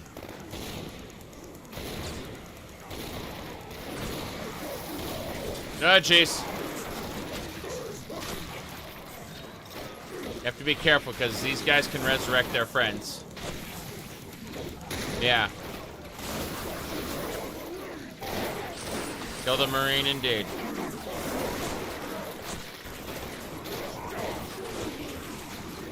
Whoop. That infighting is something special.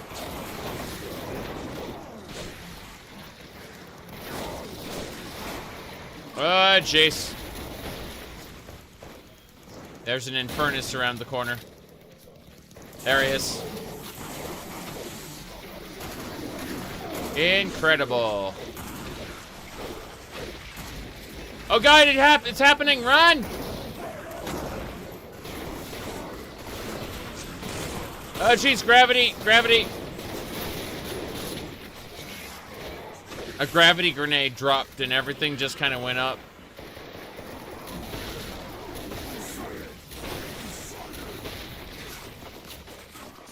Okay. Let's grab him.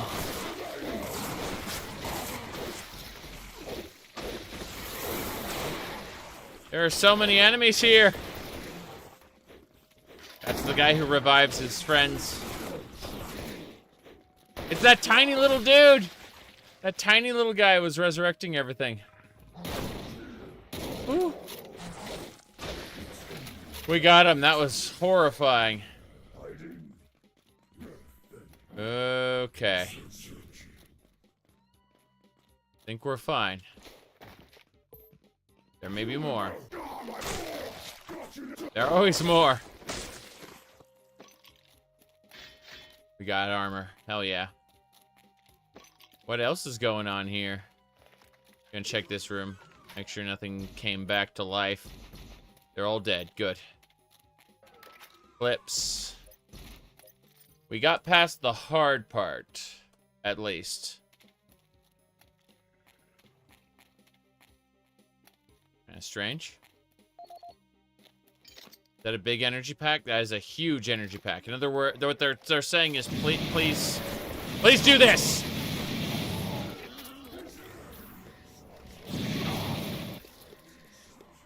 Hell yeah.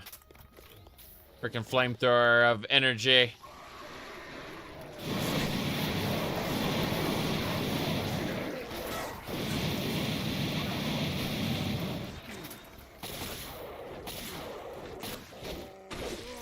Oh, that was spectacular. That was just great. Grab that, and we are good to go. They're all dead. We've cleared this, and well. Hey, guess what? It's time to piss off more enemies.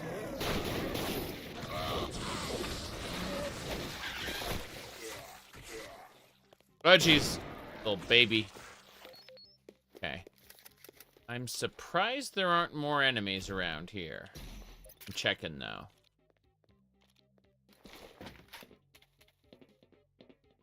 This is good so far. Another med pack, hell yeah. Can I dual wield these?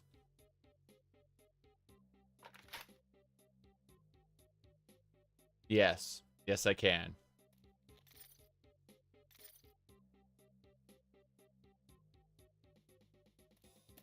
Bunny hopping? Yeah, yeah. There's actually a mod for Quake 1 that will help you master bunny hopping.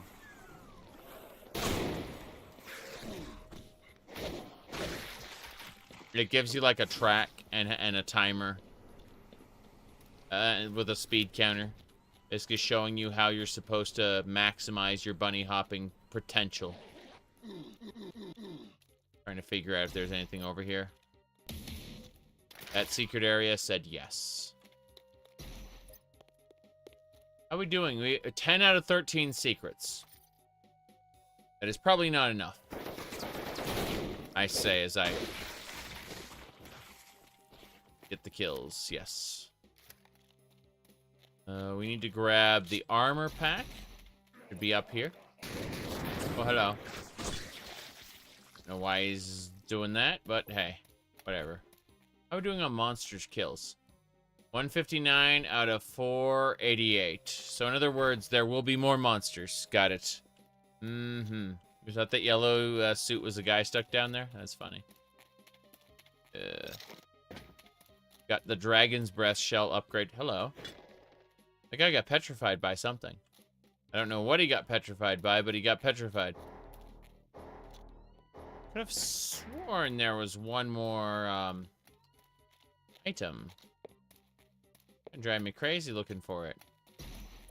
Should be like a suit of armor almost. Well, let's go open the final door. Final door almost always leads to ambushes. And we should deal with that ambush now rather than later. I say as... There he is. That's fine. Could have been much worse. I hear an imp. Hissing through the doorway.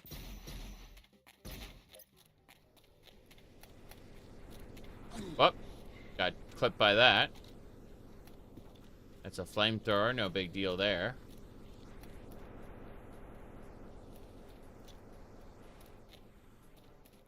Monsters? Monsters. Okay, there should be one more section to the left. And that should be the last bit of enemy we have to deal with. Over here. And if I remember correctly, around that corner is also a Baron. Waiting to oh, wow. Well, that's why I saved it. I went to scratch my nose like this, you know, just like that, and was instantly murdered. Take your hands off the keyboard, you are fucking dead. And you know what? They spawned in as a reaction to me killing that enemy. It was a trap. Yeah.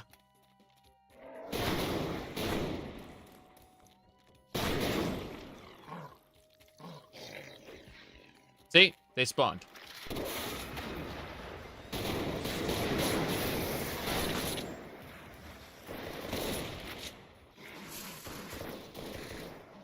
Dreamcast? Yeah. 56K modems. I had a 33.6 kilobyte per second modem back in the day. But Power Stone 2 online. It wasn't made for online, but you could rig it up to play online. Good times.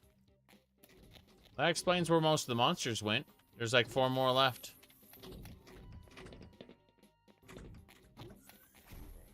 Got our med pack. Got our base armor. That will let us kill this monster around the corner. Here we go. Big fight time. Believe that save scumming is cheating? Depends on, like... It's not cheating. However, if you use it and you say you're not going to, then it's cheating. What I'm trying to say is that there are challenge runs players can do. And if they decide to dedicate themselves to a challenge run, they should see it through to the end. You know?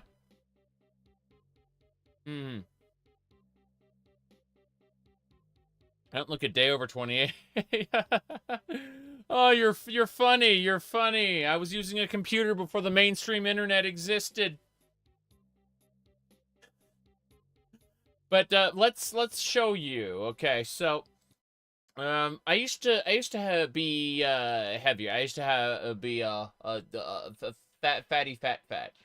But let's go and let's do this. So obviously side cam, hello. You can see I've like when I'm not, you know, like when I'm in profile and stuff, you can see I still have a little bit of body fat here, but not nearly as much as I used to, right? And let me see here.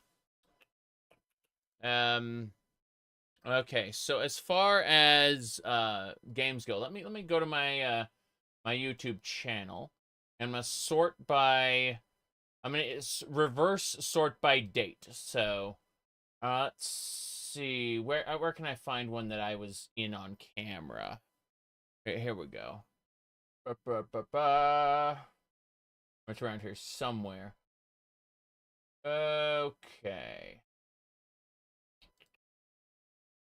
I should be able to find like a really old Skyrim video or something. Well,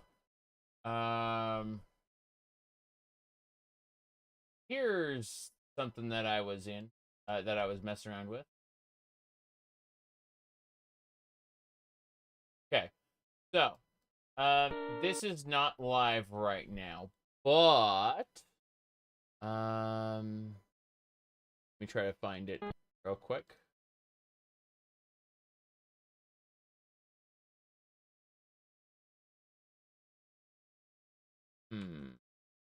Yeah.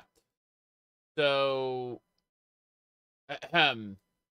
this is a video that is not live, but you can see, like, if you look at this, that you can see how my face used to be a little wider. My chin used to be a little less sharp, but that's me. Anyway, if we pull back for a second. And we look at the date here. You can see this says 12 years ago, right? It says 12 years ago. Now, knowing that it said 12 years ago here, you have to understand that time and age maybe don't mean as much as you think.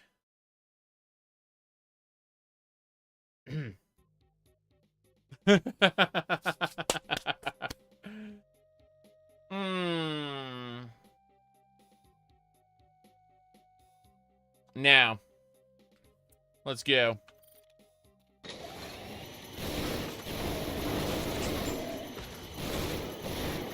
Hell yeah. Wearing it even back then? Well, I had better reason to do that. I used to go to work, which required me to wear it, right? And then I came right home and I play video games. Seriously. That was it.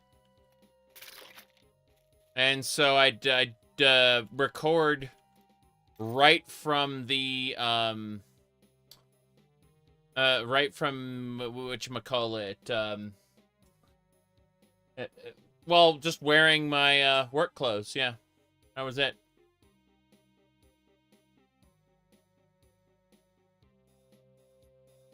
Nowadays, I wear what I want because I want to. It used to be normal, exactly. That was such a good meme. Let me see if I have it on hand. Hold on. Let me see if I have the meme on hand real quick. Okay. Pictures. Useful. And then... I don't see it here, unfortunately. I'd very much like to have it, though. Here's Mario from the Super Mario Brothers Super Show, though. How about that? And if you do drugs, you go to hell before you die. Please. Okay. Yeah, it was YouTube, then it was Twitch, then it was Hitbox, then it was, yeah. It was YouTube, Twitch, Hitbox, then back to Twitch. And I was on Twitch for years and years and years until they became, you know, even more asshole-ish than usual. And I dumped them hard. And then they went, please, we'll let you multi-stream now. Don't leave us for kick. And at that point, I came back. And now I'm multi-streaming. YouTube is my primary platform. And YouTube is my primary platform. And then I also stream to Twitch. Yeah. What if Zelda was a girl? Yeah, that one was good. But let me explain. Apparently, we got Legend of Zelda: Link's Awakening. Okay, that's that is also a meme that exists. We don't think about it too much because, you know, it's part of the Nintendo Switch. There you go.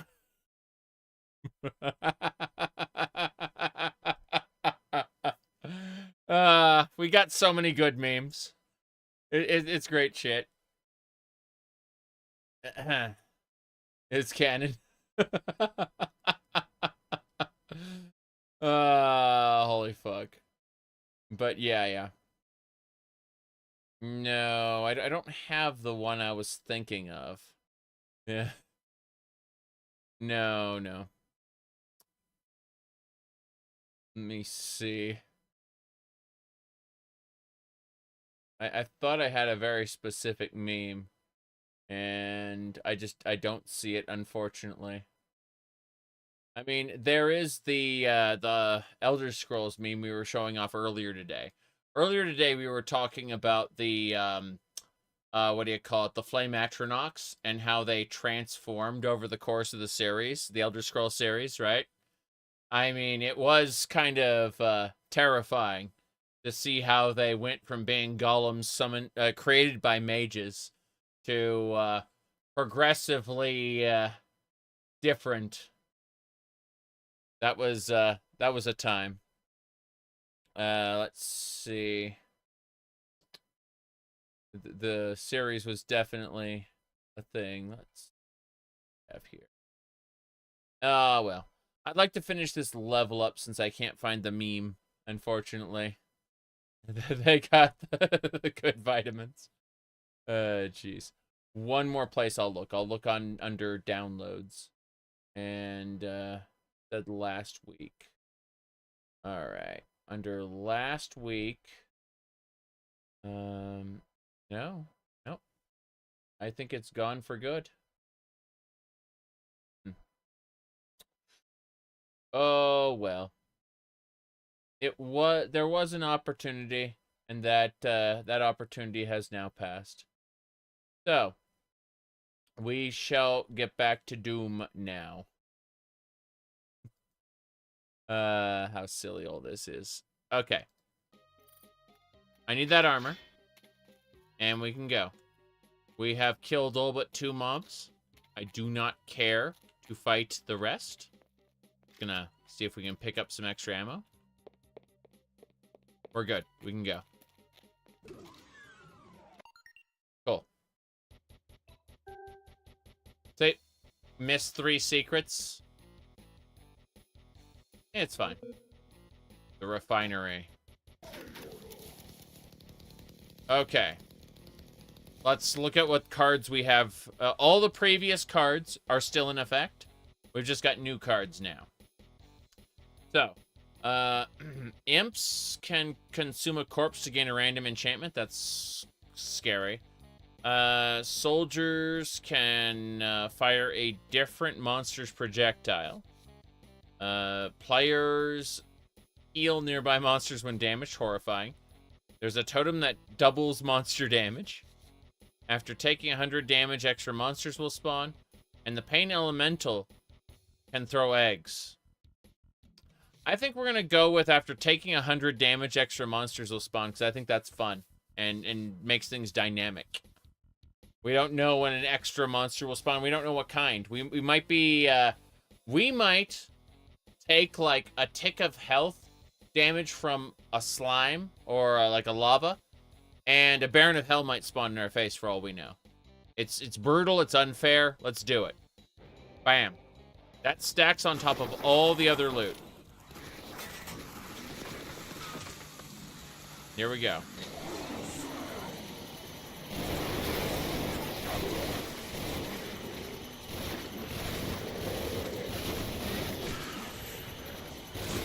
Come on.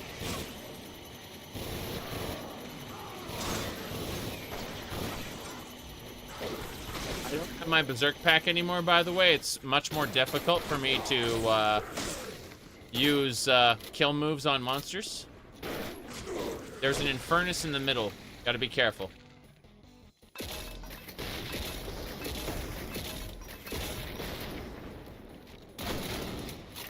It's wounded. I can kill it through the wall.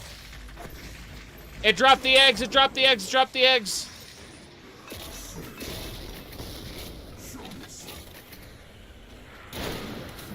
That's the Infernus.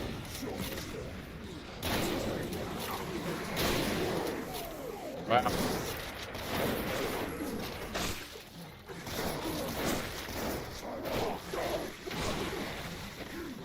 Yeah, it's scary. Okay, that's fine. That's fine. There's a rocket launcher, dude.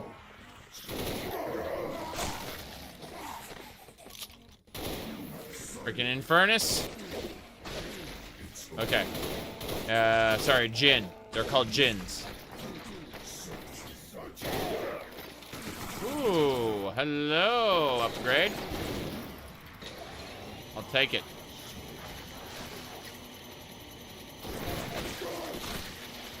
Hell yeah. Don't see anything else. Glorious. Okay. Delightful so far.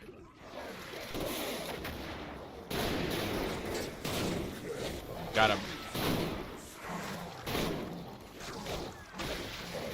Next. Reload. Go around the corner.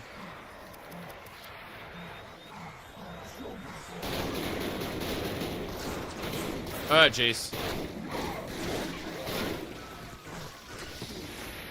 Explosions aplenty. Oh, jeez. Monsters have trashed the scent of your blood, though. A new monster has spawned. Scent of my blood. We're reloading. More importantly, we're reloading this. We're gonna do a couple taps. Oh. Our goal is Berserk Pack, hell yeah. Alright, we got our Berserk Pack powers back. But I'm talking about... I may have consumed a biosuit by accident. I'm not that concerned, I'm just grumbling about it. I can one-shot all of these guys with melee. Except that guy. Alright. Blood and guts everywhere. Delightful. I'm not picking up that pack yet.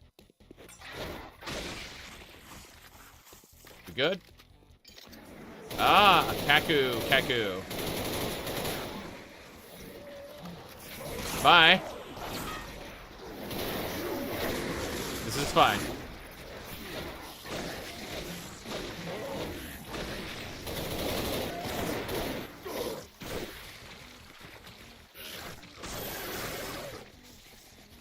That was delightful.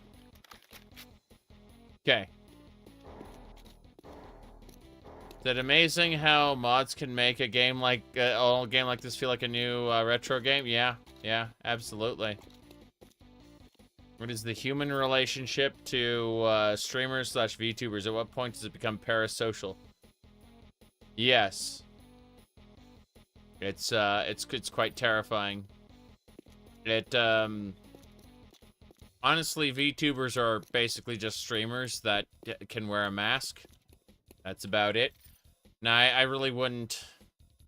As you know, I really wouldn't know the first thing about VTubers, that's for sure. Not even a bit.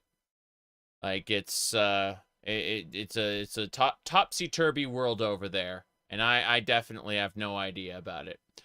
Now, you're asking, however, about the relationship when it comes to people. The human brain is wired for about 150 relationships, give or take. After that, it becomes very, very difficult to keep track of things. And that's not that's not something that people can really deal like that can overcome. It's something where just some people are going to mean more to people than others. It's the unfortunate truth that nobody's going to tell you, you know. But as far as the reality of streaming, couldn't tell you. Couldn't tell you. That's... Yep. Oh, good. You're only at 149. Right. Most of us really only know maybe 24 people very well at most. That's just the reality of the situation. Look, the hands go crazy when it actually reads my tie as like a hand position, and it goes kind of crazy because there is like full-on hand tracking here. You know, it does know what I'm doing as far as like hand placements go. So if I, for whatever reason, it looks at my tie and says, "Oh, that's another hand," and then it just moves the arms wildly. It's very silly, but yeah. I was looking at all that nonsense. Anyway, I'm not actually And if tired. you do drugs, you go to hell before you die. Sorry, Mario. I did not mean to hit that button. Yep. Faces come and go. It's true. Remember that most of these characters are generated specifically to fill a role by a corporation, right? They're scripted. They're actors and actresses. You know, their role, their quote unquote lore has all been kind of planned out for them. It's in many cases, the entire thing has been manufactured before they were even hired. And that's something people don't want to necessarily accept, is this idea that a lot of these are just characters. They were never real to begin with. And they only become real in your mind when, you know, you interact with them. Which isn't necessarily a bad thing, you know, like, it doesn't make your feelings any less valid. But it is something to keep in mind. Like when you're playing a new, what do you call it? Yeah, when you're playing a new game. Whoops, one of their live service shenanigans. You know that the live service game is going to shut down one day. And if you don't know that, then you are unfortunately being taken advantage of. But, live service games don't last forever. And eventually everything you've purchased in them will go away. It's showmanship? Yeah.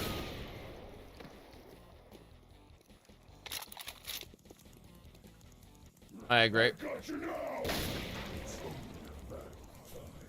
It's only a matter of time. Oh.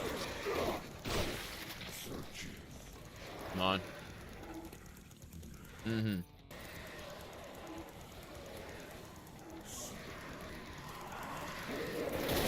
Here we go. One.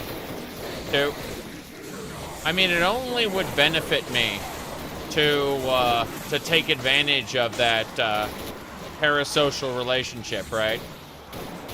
That's the scary part, is that if I wanted to make this a job, I would be incentivized to treat everyone as a close friend or cultivate a relationship that is, you know, one-sided ultimately, but also making the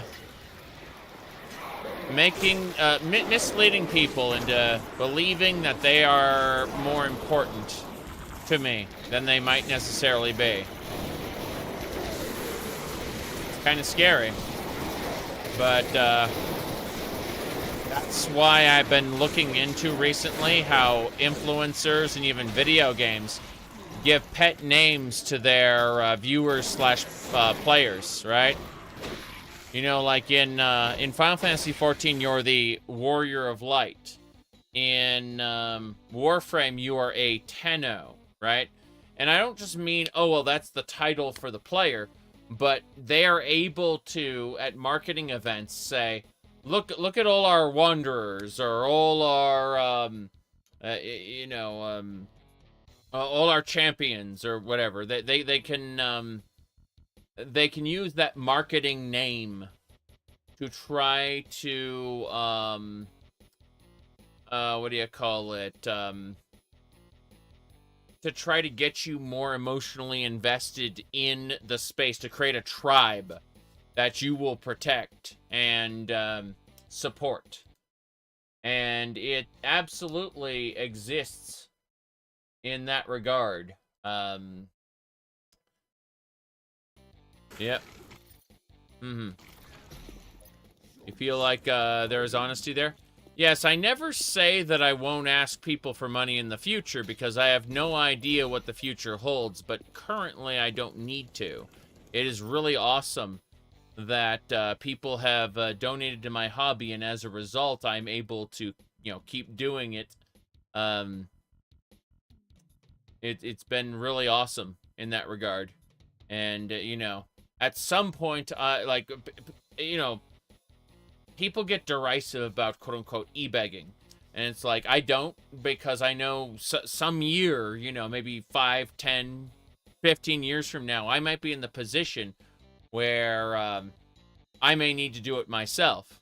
So I've kept that in mind, and, you know, I'm like, hey, the only times I've ever kind of jiped at people for trying to ask for money is when I know they are not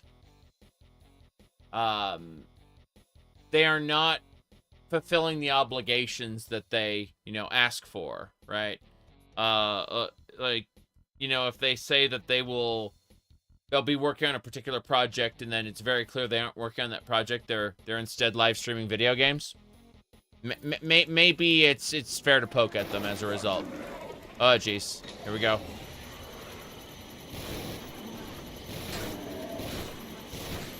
But, hold on. Cool. No, I think that transparency is kind of important in cases like that. Like, if you can't work on something, then, say it, you know? But a lot of people get caught up in, they get dependent on their viewers, and then they go through a depressive, time, right? And depression's a bitch because you can't will it away. Uh-oh. Monster attract the scent of my blood. There's a new monster.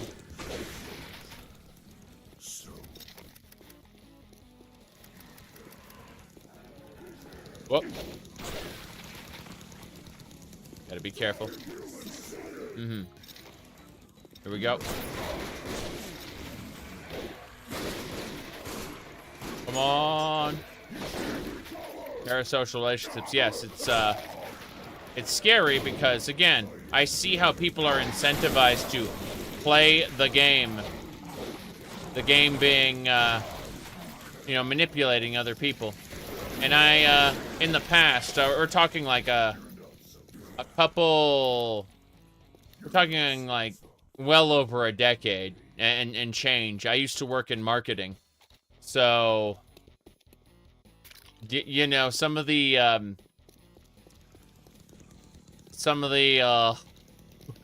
trade secrets, so to speak, are mostly just how do you manipulate the shit out of people in order to say yes. And that's why like video game marketing and stuff really rubs me the wrong way a lot of times, because I can see how like it gets creepy to me, because I can see the buzzwords, I can see the attempt to push the pre-order to close the sale, you know? And it's a big it just rings out as a litany of red flags when I watch a marketing presentation like we saw with Doom earlier today. Now, obviously, the game looks good, and I have things to say about it, but, yeah, that, like, the script they had that guy read was, creepy. Like, when you understand the marketing language, it was really creepy.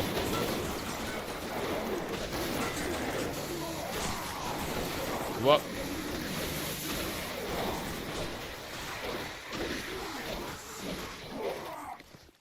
Okay. Good stuff. Got that.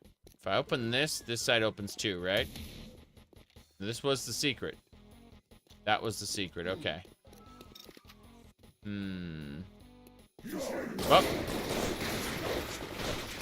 I have the... Oh. Damn right. The Infernus is not dead. Okay, the Infernus is dead now.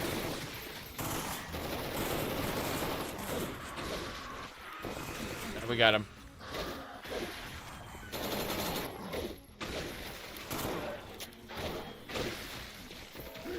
There's a demon coming, yep. Got him. Go around the corner here. There's the flamethrower guy.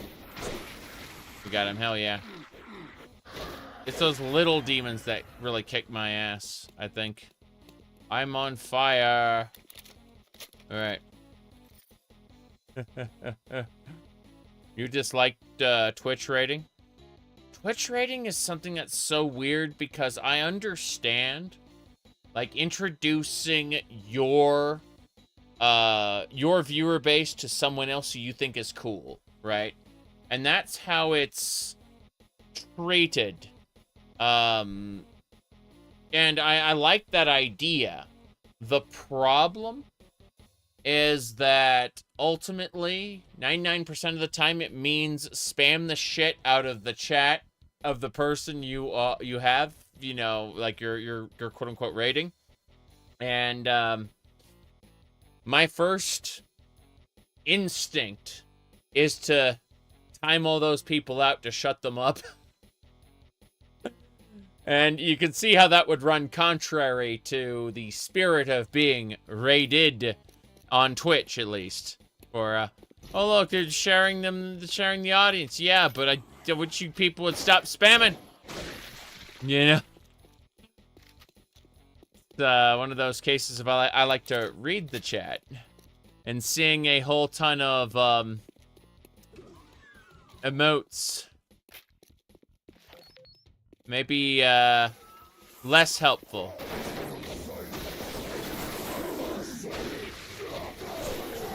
All the sighted, okay.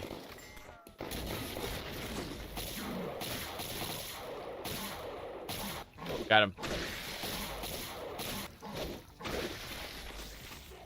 That'll do. Why are there more?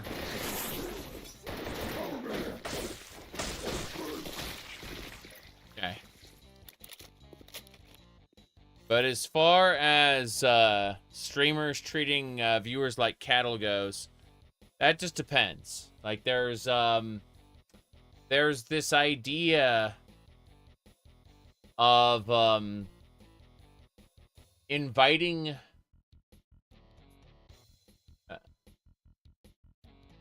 I mean again, I'm fine with the idea of showing like, hey, this guy's really cool. You should check him out. But there's a line you kind of cross. I don't know. I guess parasocial relationships kind of bother me. And even if I were to choose to exploit it, it would still bother me. Then the end, you're all consumer slaves. I mean, that Twitch is the one who treats people like cattle, to be honest. So does YouTube to a certain degree. Hey, what'll happen if I go over to my YouTube control panel? Hold on, I'm gonna look at it.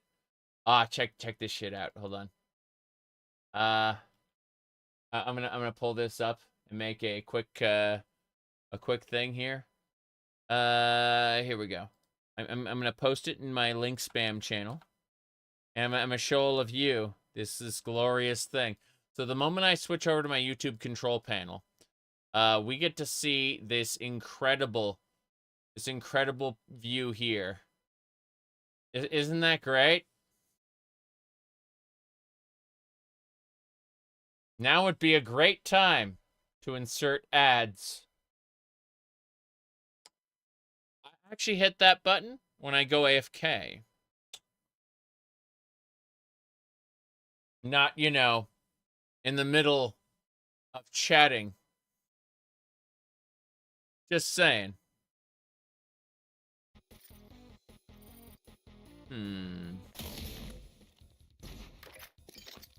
So you're genuinely interested? What does it feel like streaming?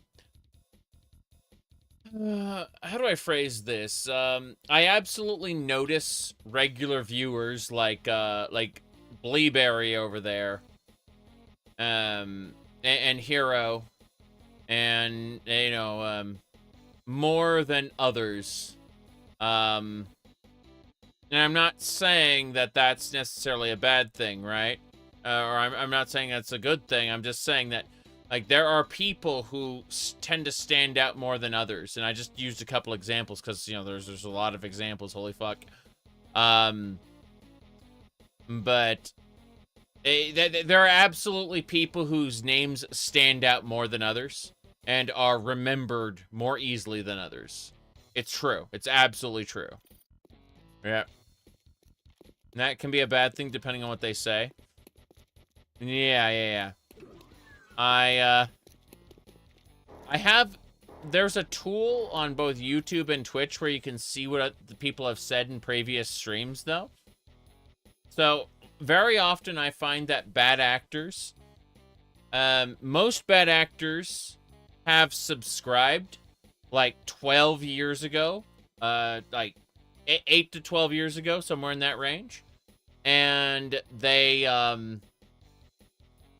they've just arbitrarily decided to be assholes after not interacting in, like, any streams. And I think what's happening is my suspicion is that there's a Discord somewhere that's staging this shit, you know? Well, I also look at the points people are making. It's true. Absolutely true. Whoop. But I need to... Oh, what are the chances I remember all the people? No. I will remember select chats and chatters, but the nuances of every stream get forgotten about. Oh, what happened? There you go. Okay. The nuances of every, what do you call it? Of every stream get lost, and I can tell you why. It's because I stream so much. Like, I cannot remember every moment. Let me pull up my YouTube channel page specifically. If I go over to my channel, give me a sec. All right, so if I pull up my channel, and I go over to live, and we look at the fact that I streamed Stardew Valley for 5 hours, then 11 hours, Then another 5 hours. You look, you figure out all the, you add up these hours, and there is absolutely zero chance of me remembering all of this. Like, I will take away spectacular moments and or impactful chats, but the nuances will fade with time. I know this because I've been doing this for 15-ish years now as a hobby. And it's absolutely the way it goes. Now, that said, I need to phrase this. I need to figure out how to phrase... Okay, I'm abrasive on purpose, right?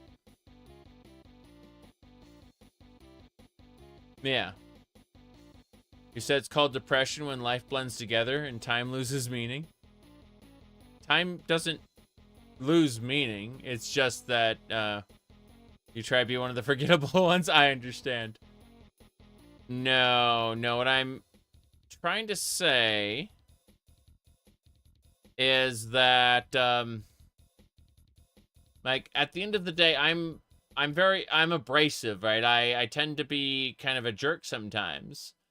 And I understand that I may say things that cause people to leave and never come back. That's just... But there's an important distinction between me and popular streamers, right? And that is, I'm using this as entertainment for myself. That's the point of contradiction, right? Where I am supposed to be an entertainer, right? But I'm actually enhancing my gameplay by turning it, for me, personally, by turning it into a social experience that I can share with a bunch of other people. You've cleaned your apartment more than once in 20 years, jeez. Although, well, I mean, that desk is clean now, but I could definitely stand to dust in here, that's for sure.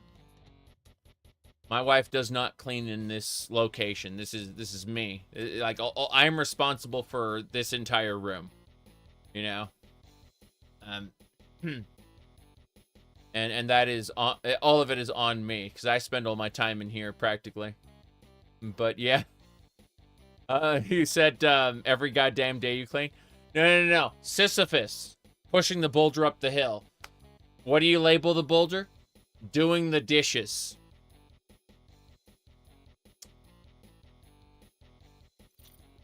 Okay.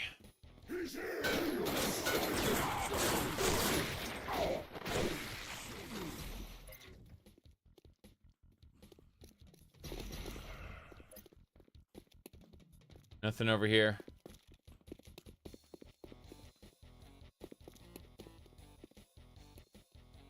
Buy paper dish. I mean, we have a lot of paper plates, but we save them for, you know. There's things that said, rearrange dust. Why bother? Well, I mean, you can mostly get the dust into a machine that then gets thrown outside. The idea is to have more dust outside than inside.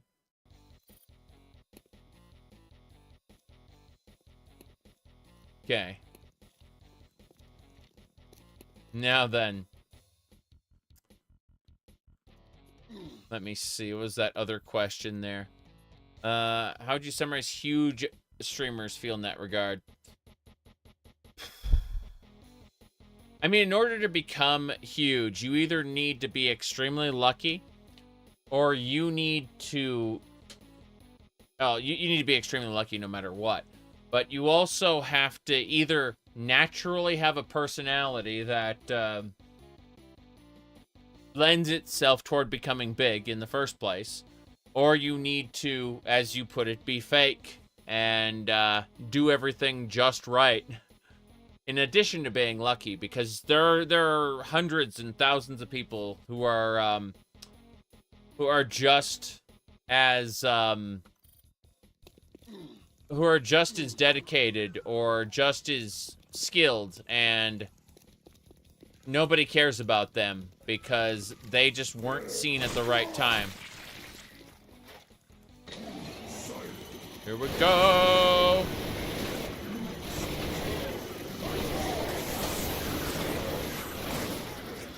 Whoop. Hey, hey, hey!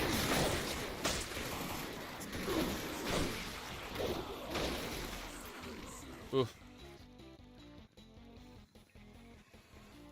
Yes, we have... My wife has, like, one of those, recliner chairs. And, she does a lot of her needlework, and like, sewing and stuff from that chair. The orange cat likes to spend most of his time near or on top of her, right? And as a result, the carpet around her chair has turned a shade of orange. We will vacuum it, and it will go back to being blue. But it will slowly start changing color over the course of a few weeks. To the point where in a month, when we're ready to vacuum it,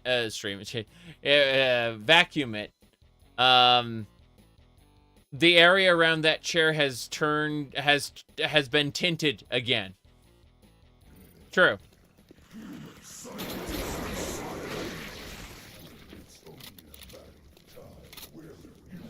You don't vacuum every few days? No, we vacuum every month or so. Stuff doesn't get dirty that quickly. My space where I use stuff.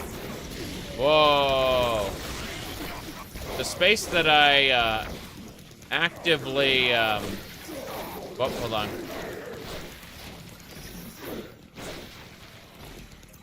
No, sorry. The space that I do stuff needs to be cleaned like every week, basically. If not, you know, every couple days, to be honest. Like, I have to pick stuff up constantly, and, you know, the area where I sit needs to be vacuumed with, like, a hand vac, you know? The space near the back door, which is, like, the main door we use, needs to be vacuumed constantly. But, like, almost every other place is, like, stays clean for the most part. You know, every like 3-4 weeks, you know, we have to do a full vacuum, but yeah. Let's see. You have hardwood floors and it's a pain. Yeah, we have carpet. Except in the kitchen, because the kitchen is, you know, thing. But no. You said clean as you go? Yeah, exactly. Around here, it's clean. In this room specifically, it's mostly clean as you go because, again, unless the wife is in here playing Final Fantasy 14 or Mario Kart or something, she doesn't spend time in here. Like, most of her hobbies are, what do you call it, in her sewing room upstairs. It's her office / sewing room, you know. She basically does work from home, and if she turns off the work computer, then she just, she can use the space for, like, arts and crafts. But,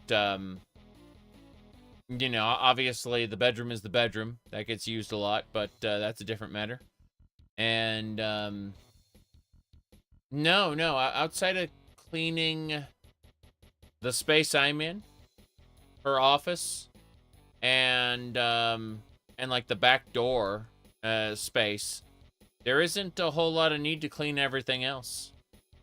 Doing the dishes is a constant struggle, of course. That's something that has to be done all the time. Basically every day, and if not every day, then every other day. You know.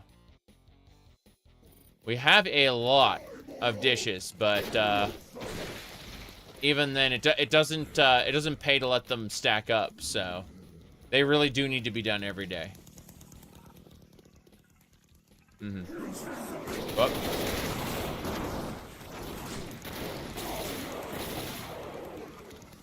I heard it die, mortal. Okay. Come on. This one. Glorious.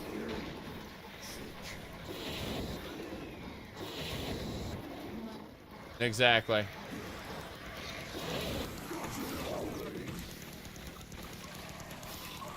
It's really fun just watching the stuff explode everywhere. Reloading.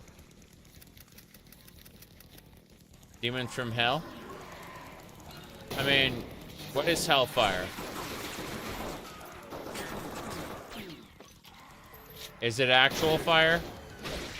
Is it the Dante's Inferno depiction of hell? Or is it more a netherworld? We don't know.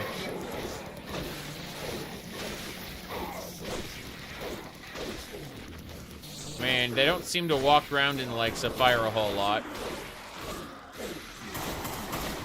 Especially the ones that have human bodies, because a handful of them have, like, a lot of these are just humans that have been possessed.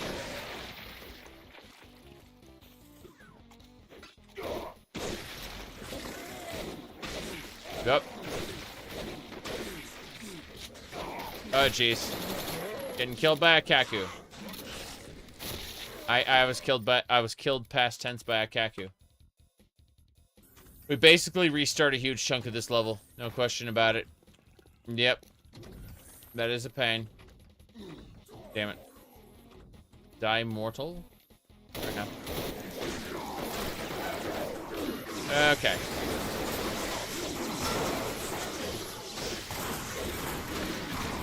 Whoop. Here we go.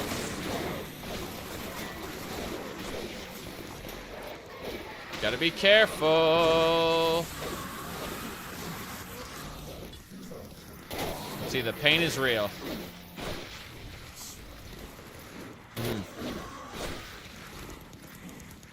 The dishwashers are a fad.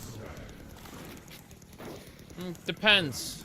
I wouldn't say they're a fad because we've had dishwashers for, you know, 20 years now. No. No. Painkiller, yeah. Vague memory. Painkiller was originally a Quake mod back in the day. Then it became its own thing later.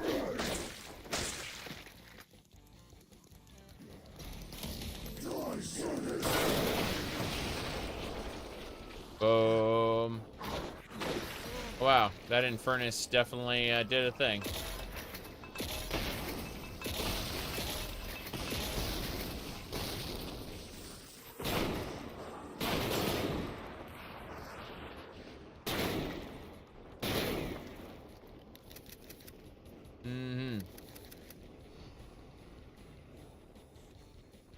Getting comfortable with who you are? I mean, I'm just here to play video games, so if I can accomplish something like that just by doing that, that is humbling and really cool. Yeah. I'm happy to hear that I could have helped. All right.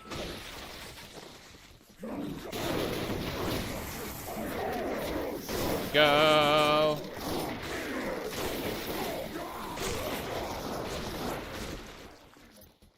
Wait, who's where? There he is. What did I miss? Okay.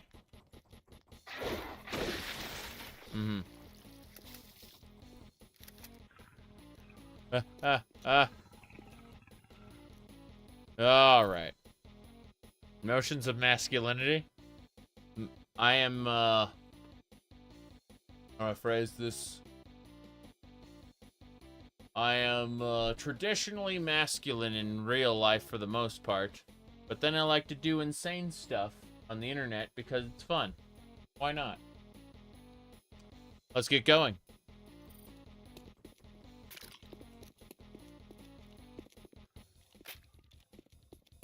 You only live once.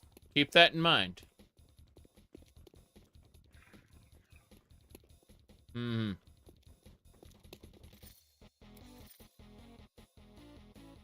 Let's go. Some people say you'll only die once, you live every day, but... Ah, jeez. There we go.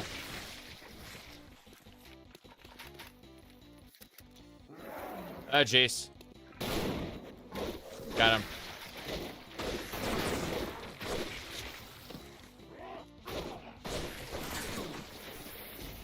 Come on.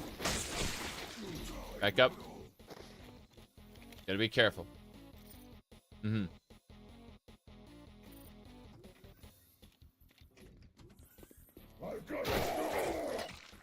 Good.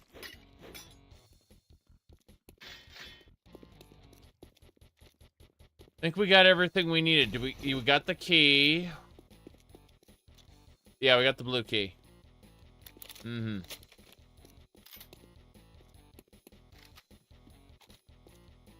Okay.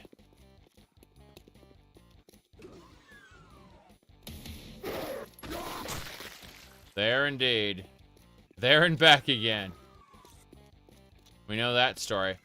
Okay, open this up. Everything goes to hell. Oh no! They resurrected the Baron.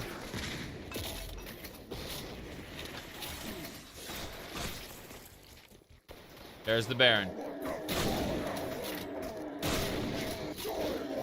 That was a...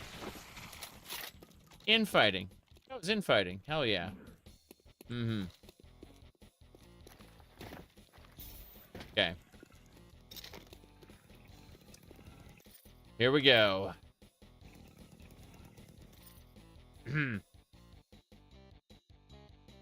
Veteran said I was a born female. You're talking about the you're talking about the executive order that declares us locked as our gender from the moment of conception, noting that gender is actually established. Biological sex is actually established. What is it, like 20 days after conception, something like that? Yeah. I mean, don't let that little bit of science, confuse you or anything, because the executive order is read from the point of conception, which is not accurate. But you'll find that a lot of people who talk about biological sex and gender are they're operating off of a high school level of understanding. And the important thing to understand about high school education, aside from the fact that it really fucking sucks in the United States, is it's also a simplified science, right? The actual scientific field of biology is huge, massive, but they simplify it, they stupefy it, they make it incredibly basic and abridge a bunch of things. So things you actually, if you start learning more, you'll find out that stuff you learned in high school is actually incorrect, but was told to you because it was the closest thing that they could tell you to being correct without spending like an extra couple years explaining it. And so a lot of people who will state things as a matter of fact are actually basing it off of that incomplete high school level education. And that's not necessarily,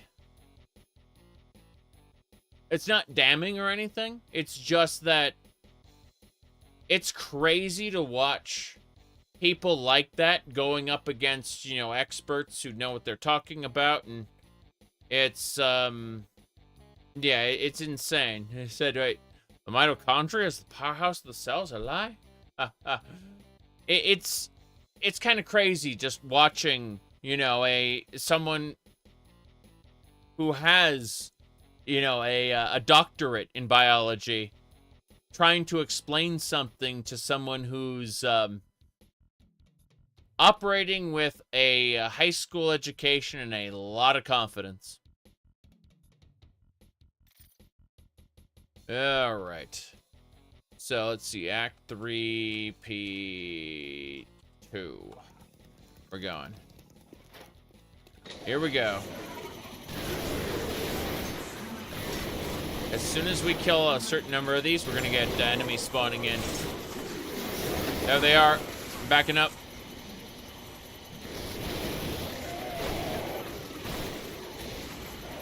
Here we go.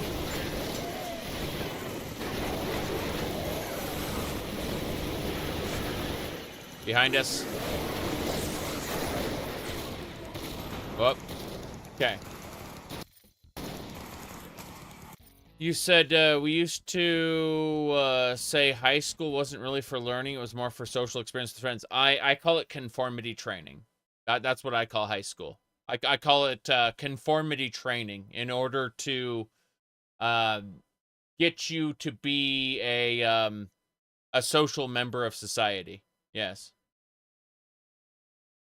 You said basic understanding is good enough. You don't need to be an expert in every field to get by. Correct. However, the big problem comes in when you get people with a high school level of education who have come to conclusions with that knowledge that contradict people who know the science, and they start to try to say they know better because they have eyes and ears. That's the real issue there. Yep. Correct. You said gender is... that's what I've been trying to say to people, is that gender isn't real. And biological sex is. And that, like, at the end of the day, it doesn't really matter. Like, a lot of the concepts we have of gender don't matter. Except to social rituals that, you know, are as important to you as you make them. That's what I'm trying to say. And so, as far as biological sex goes, though, you have male, female, and you have a lot of really fucking scary intersex conditions that are real and can happen to people. And, you know, there's, like, those are biological realities. Yep. That's a personality problem, not an education. Yes. And when people try to portray something that they're not, that's something entirely different. Yeah. The effects of society on the human psyche can be horrifying. Correct. Absolutely correct. You didn't want to conform well in high school, and now you're a COBOL programmer? Yes. And people have extra chromosomes. Yeah. Anyway. Yeah, there are a lot of societal problems, is what I'm trying to get in. What I'm trying to say is that you only live once, so as long as you aren't hurting other people, you should do whatever you want. That's what I'm trying to say. Don't let other people dictate how you live your life. That's mainly what I'm trying to say.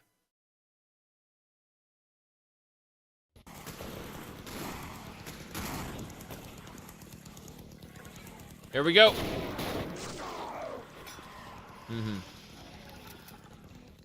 Oh no, we're already in a cyberpunk dystopia where Microsoft is one of the prime corporations of the setting, right?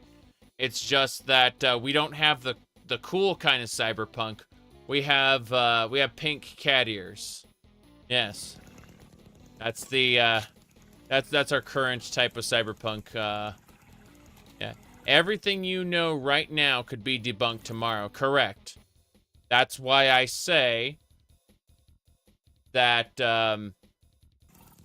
society's kind of bullshit. So again, as long as you aren't hurting other people, do whatever you want. Live how you wish, because you aren't gonna be able to have your time back.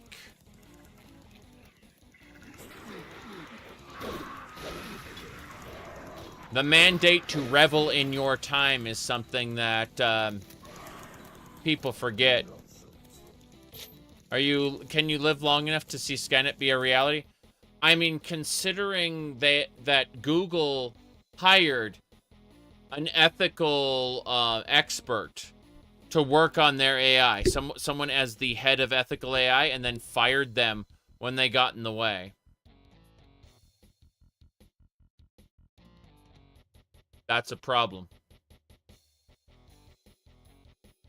So we might very well be seeing the first Skynet come out of Google because the person in charge of ethics they hired, they then got rid of.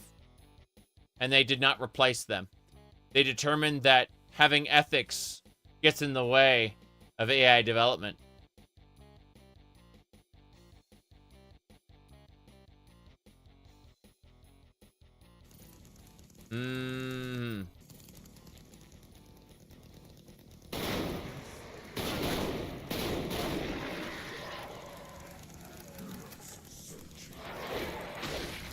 I'm going to save it here.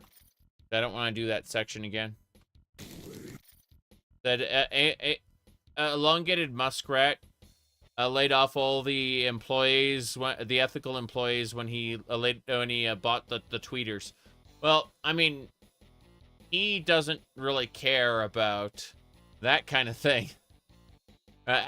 Especially after what we saw at the White House, he made some gestures. I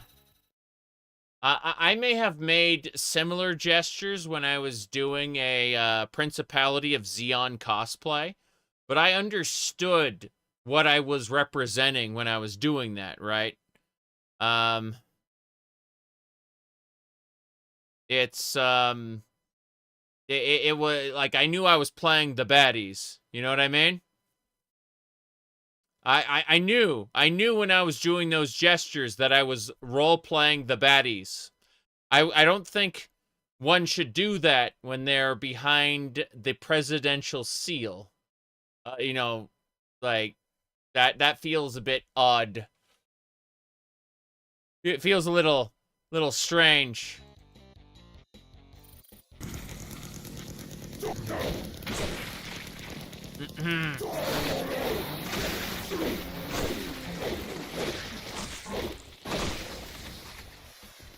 Waiting for the imp to come up. There it is. Whoop.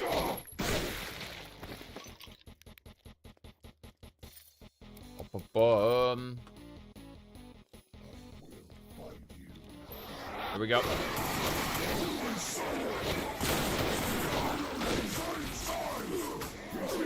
Oh, here they come.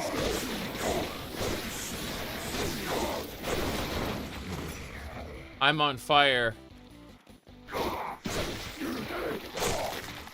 There's a lot of enemies and a lot of monster closets here.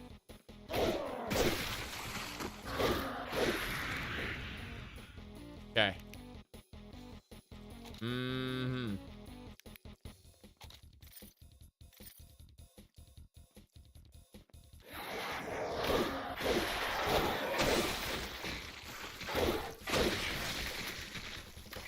We wait. I know there's like a secret door back here where the monsters are gonna spawn from. Trying to be extra careful about this. And I'm making frequent saves because I know we're gonna have issues in a sec. There's a Kaku! Hell yeah. This is great. Another Kaku. Bye. Wait for it. Got him. Hell yeah. Oh, jeez. Monsters have tracked the center of your blood. There are more monsters.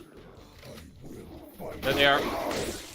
These monsters were summoned by me taking a certain amount of damage. There they come.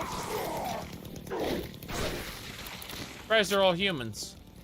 Was expecting something scarier.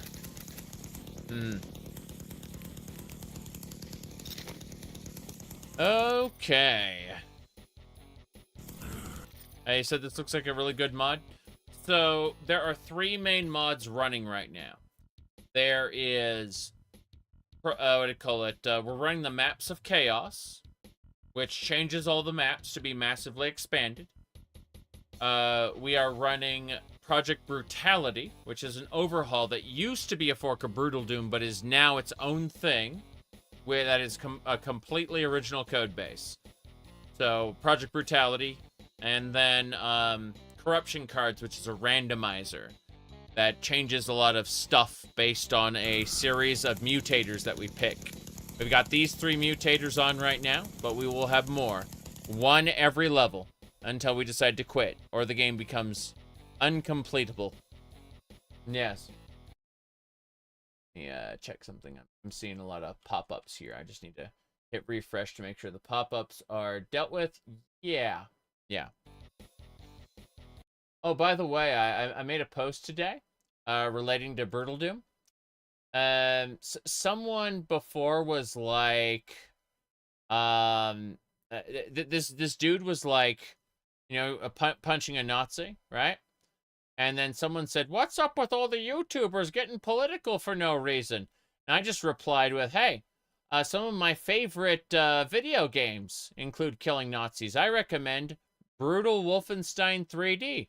It's a Doom 2 mod in the GZDoom Engine, and you can see where you can play Brutal Wolfenstein, and you can kill Nazis in this game. It's really cool."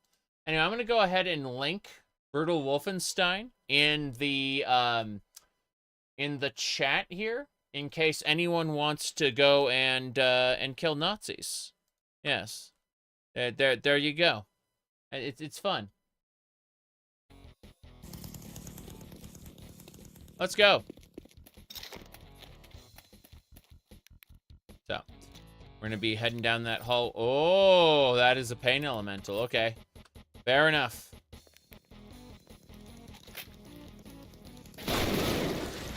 That was pain. I heard a shotgun guy. Oh, jeez, a quad barrel. That was a quad barrel. So you wonder if you have your Doom 2 CD, it had a couple secret levels that are Wolfenstein. So there's the cool thing. If you don't have Doom 2, you can actually go grab, like, let's assume for a second that you do not have, Dark Ages. Rewind the YouTube video back to the beginning of the stream. I covered it. As far as this goes, though, check out, let me see, it's right here. Here we go. Yeah. If you don't have Doom for any reason, download Free Doom. Free Doom has 2 files. Free Doom Phase 1 and 2. Free Doom 1 is a replacer for Doom 1. Free Doom 2 is a replacer for Doom 2. You can run source ports like GZDoom without owning Doom 1 or Doom 2, but just by using Free Doom. And that includes mods. So, I'm going to go ahead and paste that in chat as well, just in case one of you doesn't have Doom 2. You can run Free Doom with Brutal Wolfenstein. That's right. Just get the GZDoom Engine, and you should be able to play it no problem. $0 required.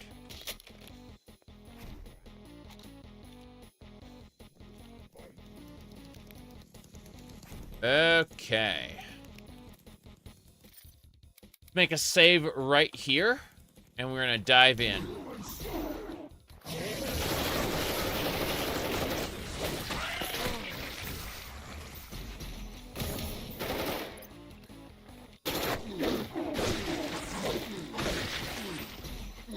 Good.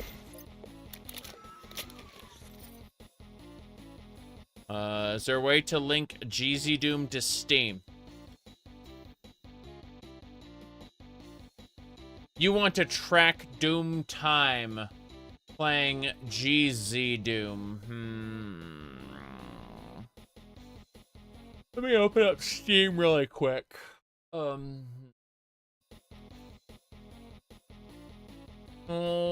on. This may take a moment. I need to go to my Steam page.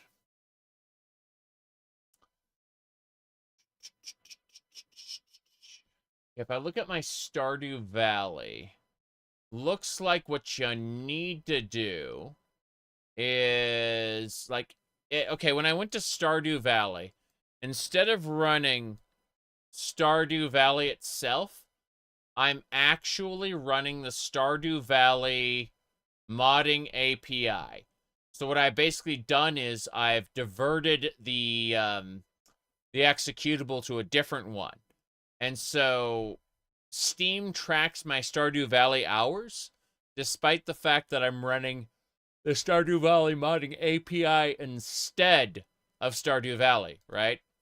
And in a similar sense, you could probably do something like this for GZDoom. That's the Stardew Valley command there. Good luck. Maybe you can adapt it.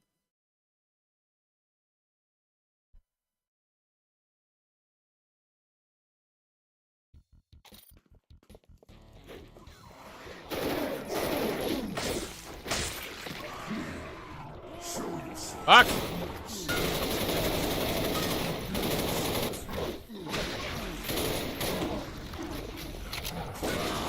Fuck! I'm almost dead. That was scary.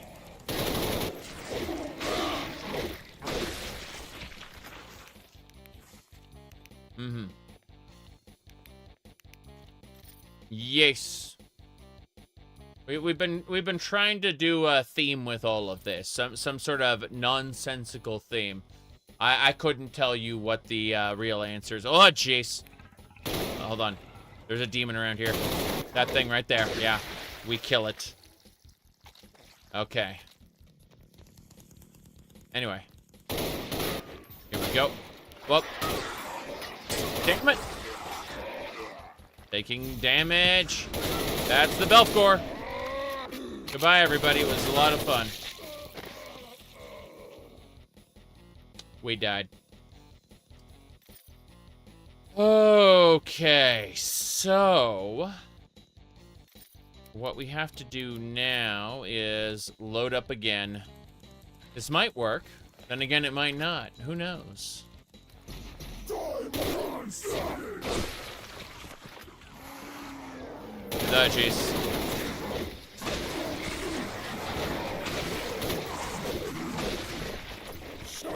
Gotta kill these guys next. There are more. There are always more. Hell yeah. We got them in fighting. We got it. Next. That thing have extra legs? A Belfgor? Belfgors, yeah, have 4 legs. They are unnatural in the world of animals because Belfgor, like, animals typically only have, you know, 4 limbs. Let's see here. Are UFOs? UFOs. Oh. I think I know what you're talking about. I mean, yeah, people use drones. A lot of drones. It's just that we've had drones for like a decade longer than the public has had access to them. So, you know, like a lot of the UFO sightings that were accumulating in the like the 90s turned out to just be like early drone tests. And in remote areas, you know, those tests were a lot more common. Classified information. What the hell is that? Okay. Reload.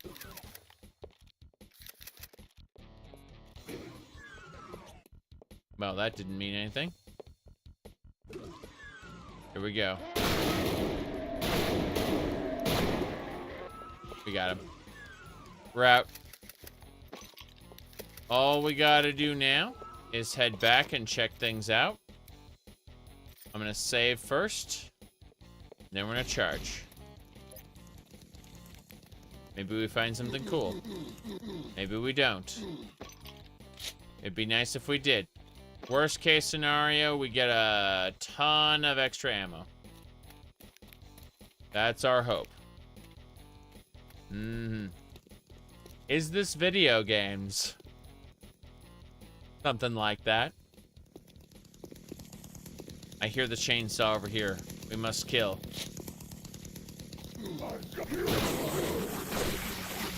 Fuck. That hurt us more than we started, but I think we have officially killed. Oh no! We have 305 out of 370 monsters killed. That is... So there's just a whole nother wing of monsters somewhere that we haven't killed yet. That's special. Where could they be, I wonder? This is gonna be fun. Oh.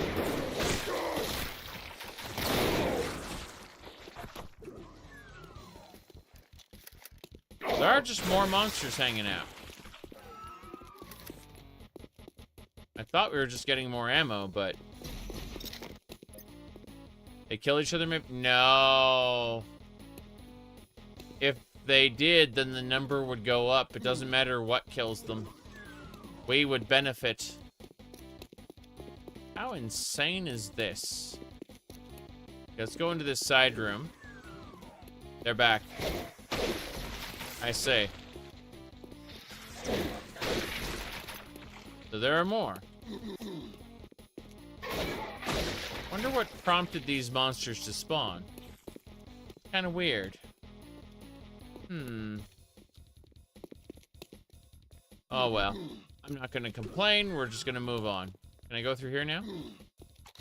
No, it's a one-way door. Oh, this way stays open, so we can get to the exit if we had to. Whatever, we're done. We're done. Next area. Okay, Demos Lab. Now, that said, we need to check on something. Stuff running in the background. I don't think I need to care about this. Still switching up different settings here. All right. Going on another one. Yeah. Oh yeah, yeah. Something fun. Does anyone know about Palmer Luckey? This dude, Palmer Luckey, he invented Oculus. He what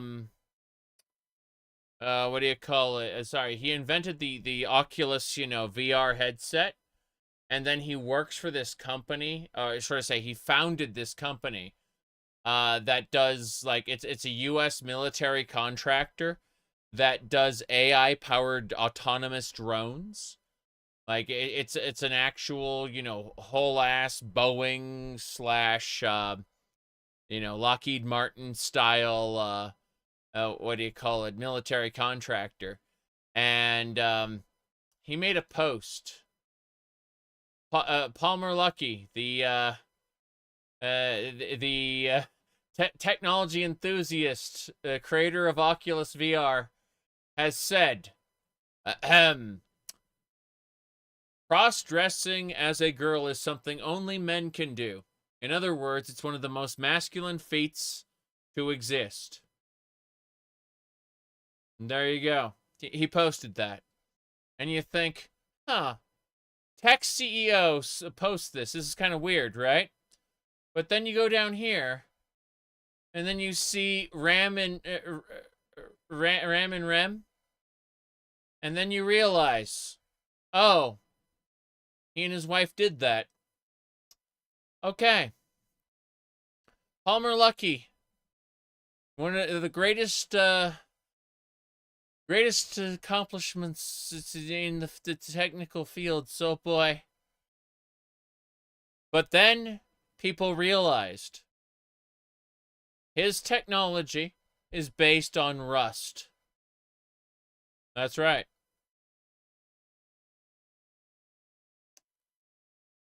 And Rust has a reputation. Yep.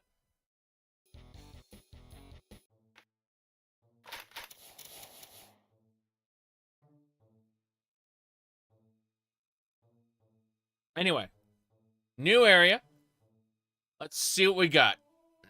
Kleptomania is monsters steal items off the ground. Explosive death.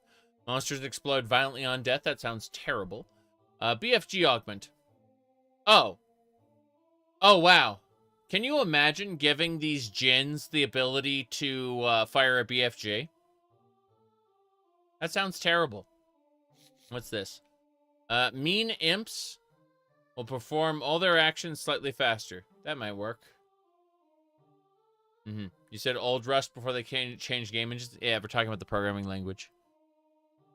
Anyway, Palmer Luckey is just kind of an interesting topic for sure, because of you know, the opinions that people had versus what they're seeing now. It's funny.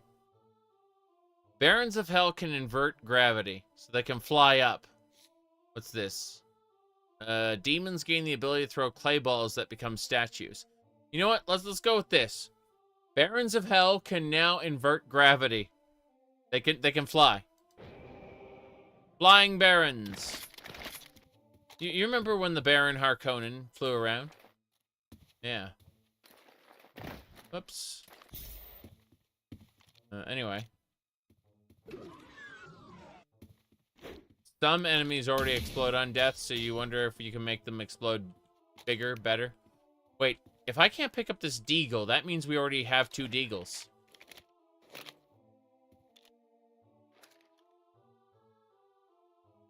Fair enough.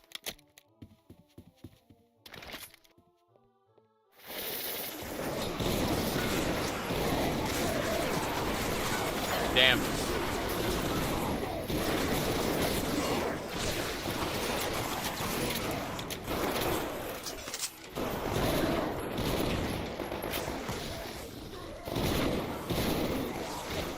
Monsters have tracked the scent of your blood. Die, mortal. Things going on out there. You can hear monsters very close.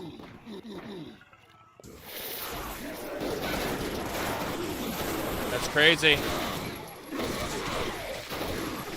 Yeah, only some monsters explode on death.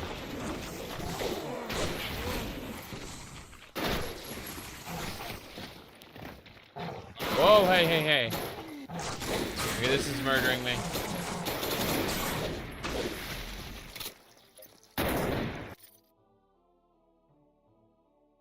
Oh.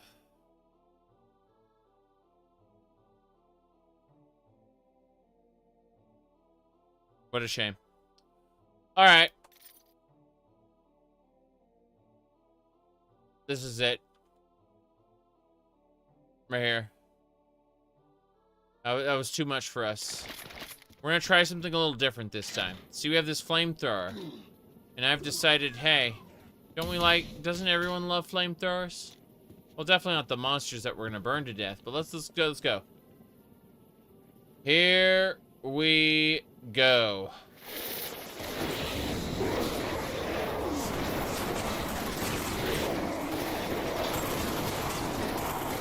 Okay, that worked out worse. That worked out a lot worse than I thought it would. So, interestingly enough, let's try this plasma gun. We have a secondary for it. 20 FPS. Man, you must be seeing some kind of abridged frame rate or something, because, yeah, I don't know. Here we go.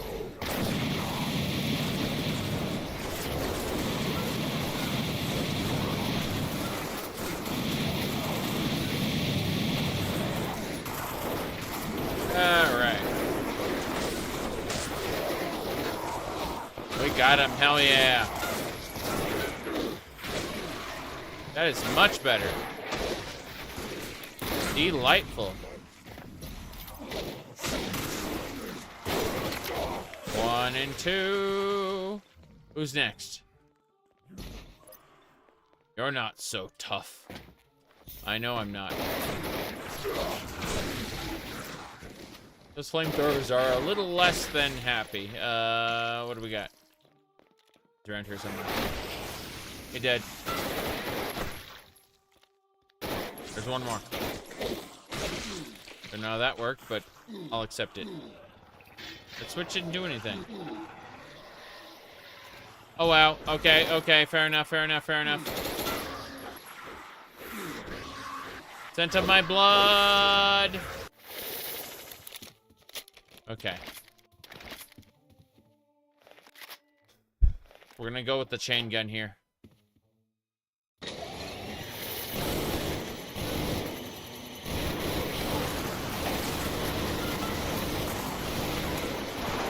think we got it.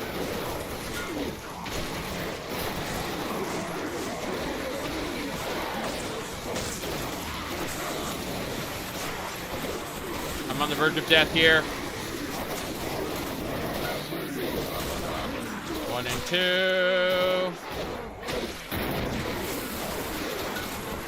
There are more. There are more of them.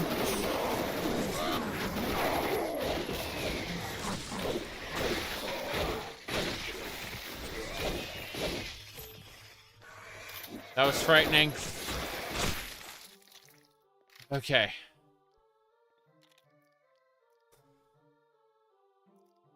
That took some doing.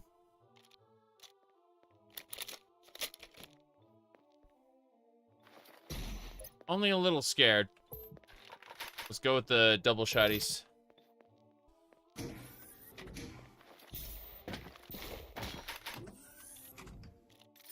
Make a save here.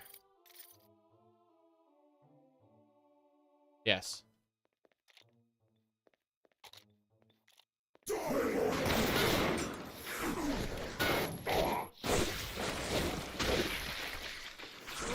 Ah! Okay.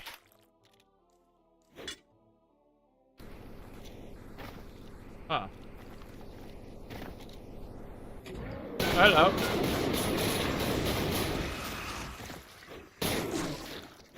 Come on. That's better. Wow. You went to peace. This'll work, I suppose. Got some ammo. Reload before we do anything else. I'm gonna open this door in a second. Give that deagle.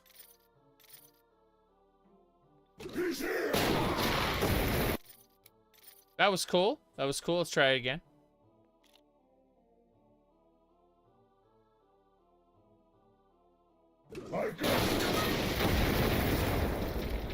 Better.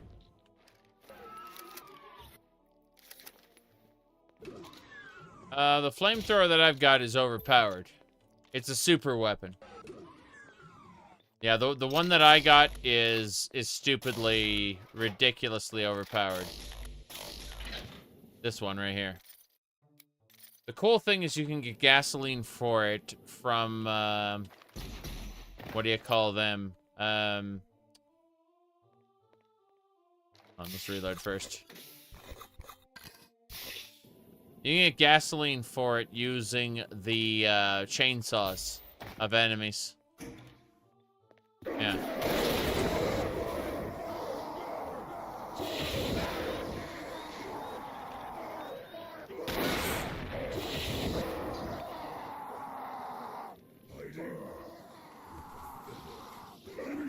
You're pathetic.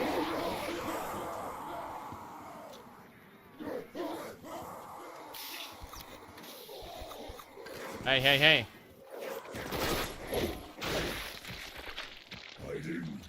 Hiding. Yes. Mm-hmm.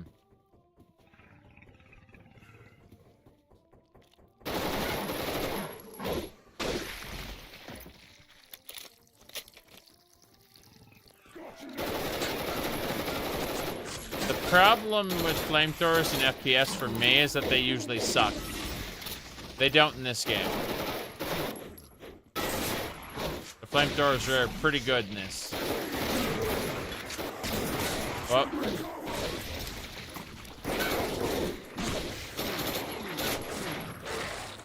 Hell, he kept bashing with his shield.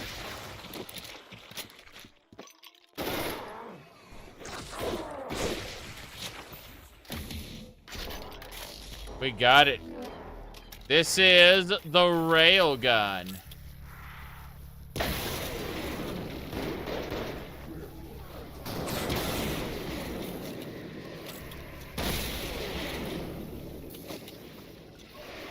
This good. Okay. The best way to make a flamethrower that doesn't suck is just to not balance it? Yes. I mean, you can balance the ammo counter.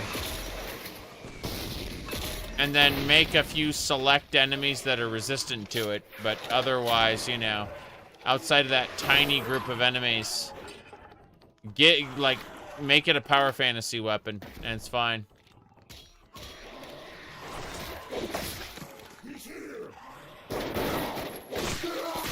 How does he know I'm here? I had partial invisibility on. Oh well. Is what it is. Hear the monsters running around.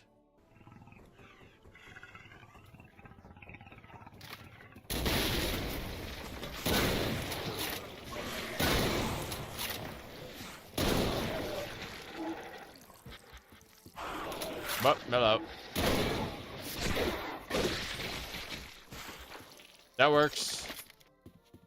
I like those low caliber rounds. All the bullets. No more bullets. Here we go.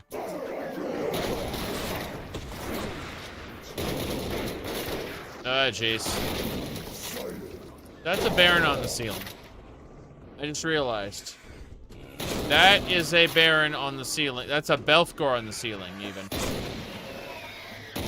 Oh, the Infernus just landed. There's an Infernus here, too? I didn't realize there was an Infernus. Hold on, we gotta kill these guys.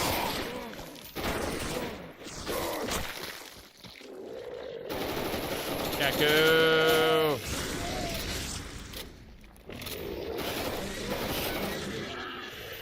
Nice. What else? Give me the med pack. Mew. Yes. Ooh, went to pieces. Okay, auto shotties.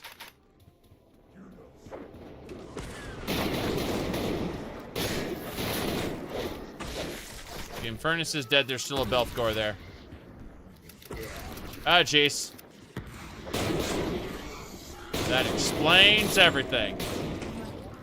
Belfgor on the ceiling.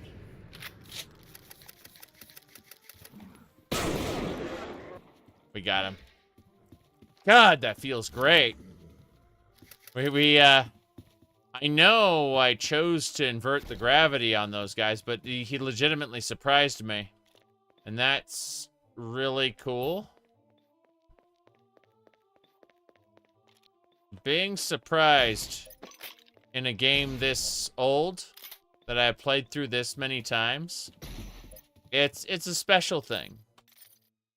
Because it's both familiar and unfamiliar at the same time.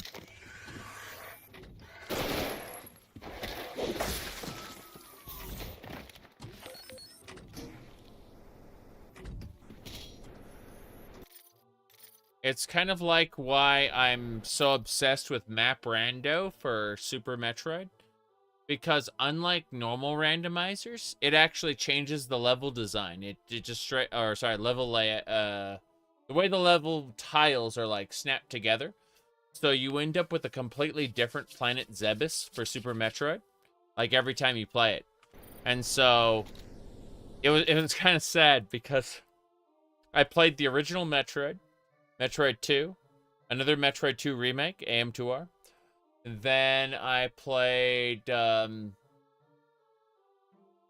do you call it? Super Metroid, then Metroid Prime, and I was about to play Metroid Prime 2, and then I realized Map Rando existed. And the rest of the year was just Map Rando. And so, I'd like to get around to doing Metroid Prime 2 again, and actually, you know, finishing it. I'd like to finish the Prime trilogy. I really enjoy Metroid Prime 1 more than I do the other two, so that contributes as well. Helps me procrastinate, you know? Or it's like, you've already done the one you like. But, whoop, hold on. Hey, hey, hey. I kind of want to play them all. That's what I'm trying to say. I have the Berserk pack now. I am an overpowered attacker. Let's go with this. Not this way. It's this way. We gotta go find the exit, the little area. I know it's around here somewhere. We're almost there. Jeez, is it really not in here? Where the hell is it then? There it is.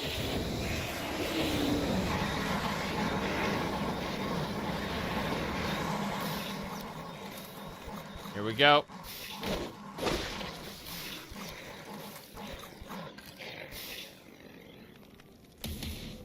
Fair enough. That is definitely a way to cap out. Anything else we need? Don't think so.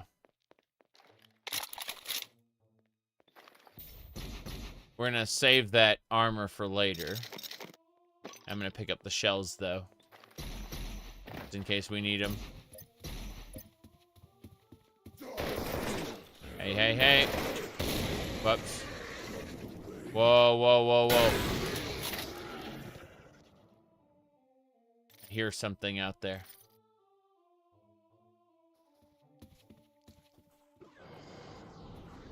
Behind us.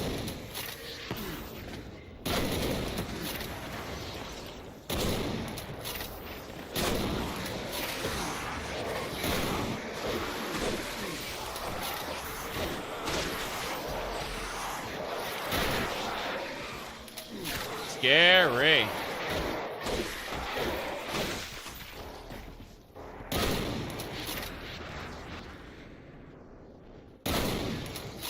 Here we go.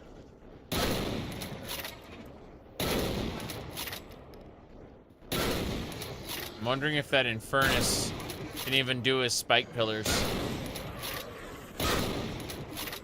We got him. Cool. That feels great. The shotgun just does its job so well.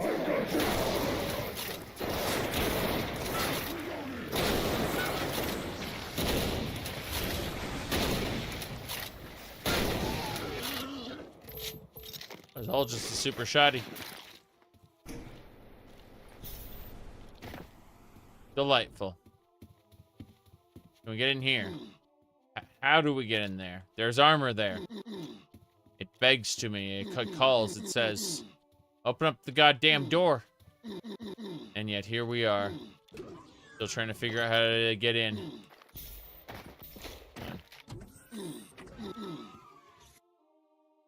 Don't think so. A strange use of space. Oh, well, I guess we just have to give up then. I say, hitting every section of wall. Maybe later. In the meantime, save game. Baron in the ceiling.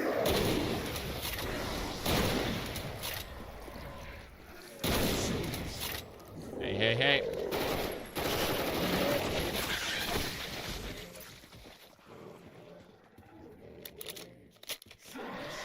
Where's the Baron?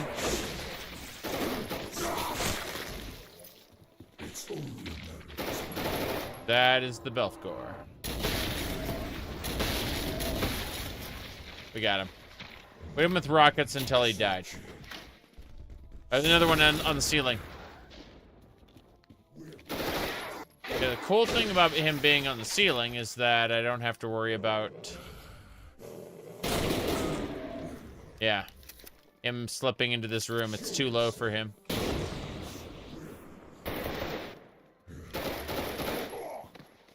Cool.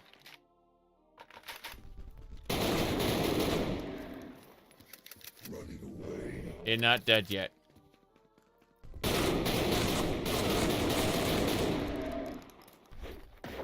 Damn it.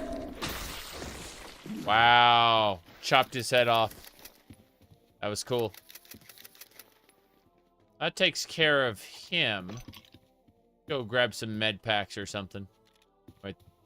For a second, I thought I had 47 health. Turned out I had 47 armor. There's a difference between those two.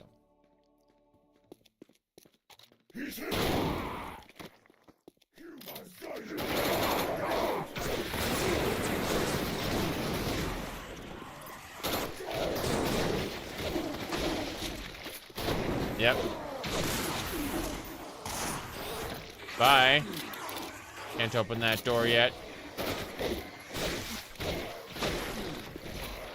Green slime? I don't think so.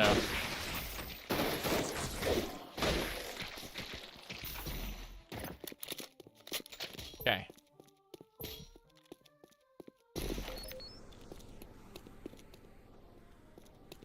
When we go back, the level is probably going to be full of monsters. Actually, it's not as bad as it was before. There's definitely some bad monsters here. I'm just thinking... The last time we ran this level with corruption cards, the level was full. Absolutely packed full of nonsense.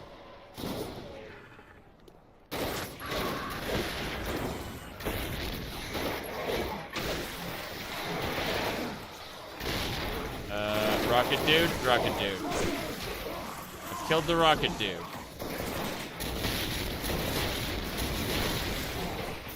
Okay, that's a bit more than I thought.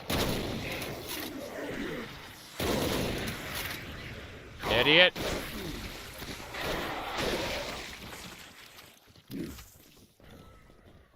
Rocketeer. You're dead.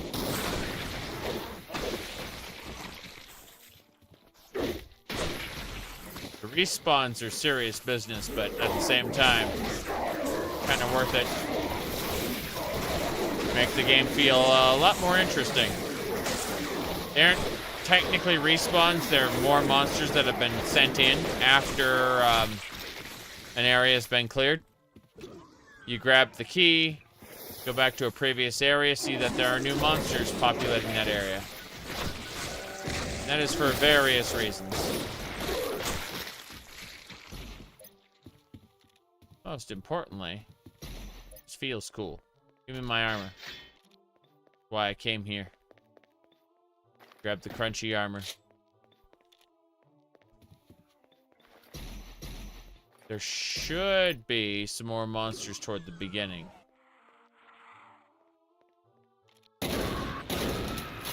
Like those.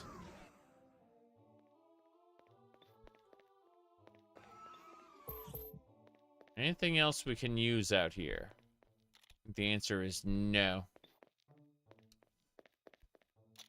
Oh well. I'll take the shells, that's for sure. Can see a demon moving on over already.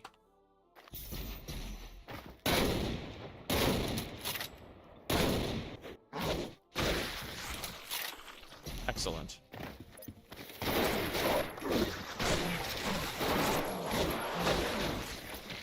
Look at that ambush.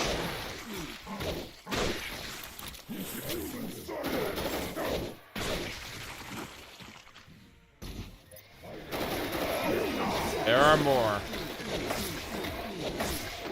I have the Berserk pack, so I can kill move these weaker guys without actually needing to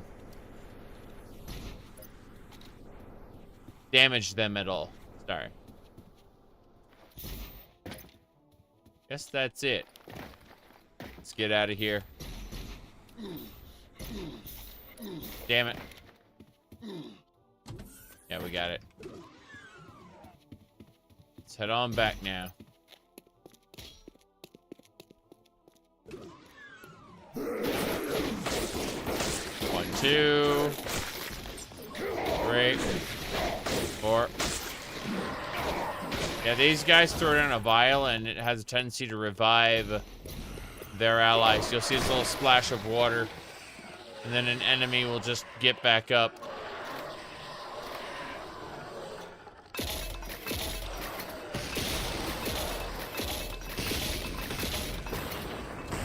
See, that is a problem.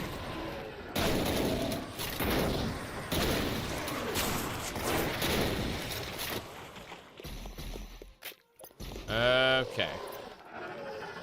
Should be a Baron. And a Belfgor.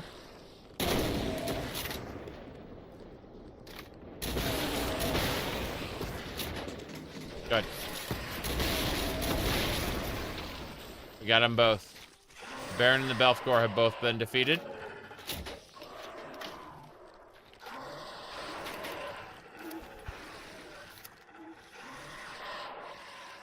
All right.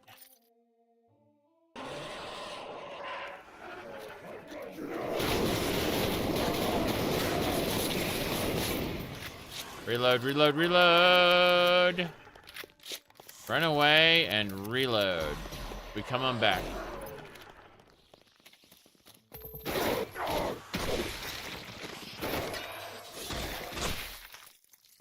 Excellent.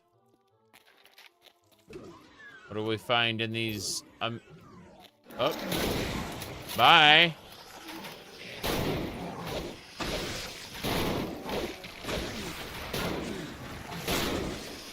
Scary. Imagine giving them the ability to, yeah, Baron of Hell, invert gravity. I could have given those guys BFGs if I were insane. These guys right here.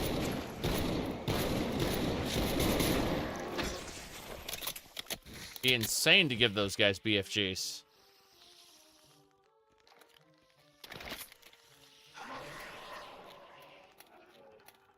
Reminds me of the Macron from Quake. I'm gonna leave that armor for later. Fuck. Oh, fair enough.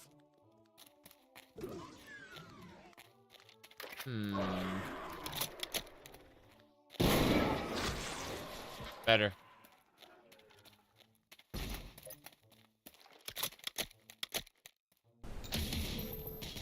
This section's gonna get tough.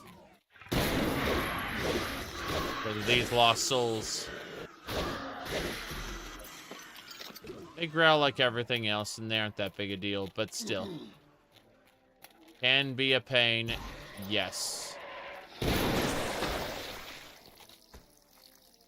Wasn't expecting that.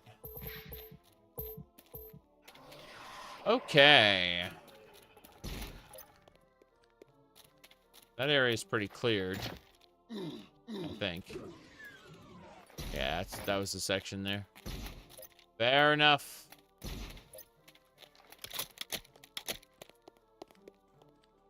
Go down there, it's all fighting. It's all fighting time.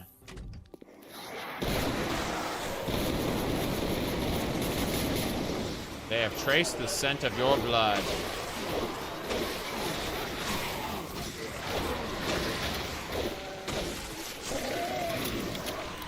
Oh, geez, those cactus dealt a lot of damage.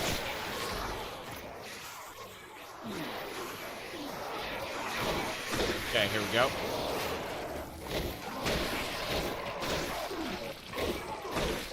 How many more we got? One more. I can hear the enemies in the middle there. It's a nice health pack.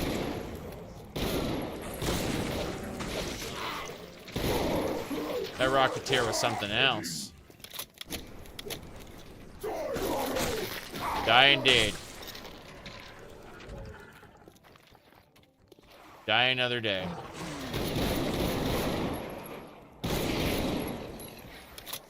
Get everything? I have 5 health. This was a mistake.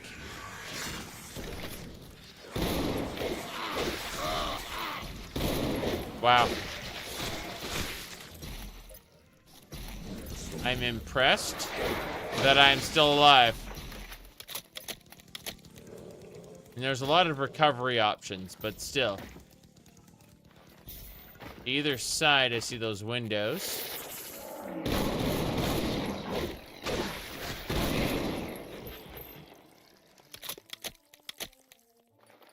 Take the soul sphere. That should just about do it. I'm getting out of here. Yeah, I'm done. I don't care how many more kills I could have gotten.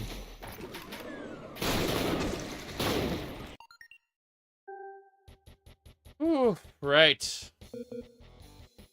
Command center. Now, what permanent card will we get this time? Surge Bomb is the ability to speed up entities. Rocketeers can fire random monster projectiles instead of rockets. That'd be interesting. Mechs will try to dodge your attacks. Forbidden Gaze. They'll burn if the player... Yeah. Burns the player if they look at you too long. They're basically Archvile attack. What's this? Cast a fire spell on wounded players. That's pretty funny. But no, let's go with the adds lots of barrels to the map. I'm sure that won't work. It might work, but it'd be funny regardless. Let's go ahead and activate this. Possible it won't do anything and won't add any barrels at all.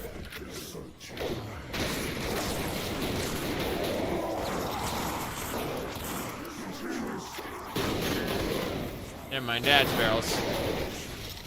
It has lots of barrels. It did what was on the tin.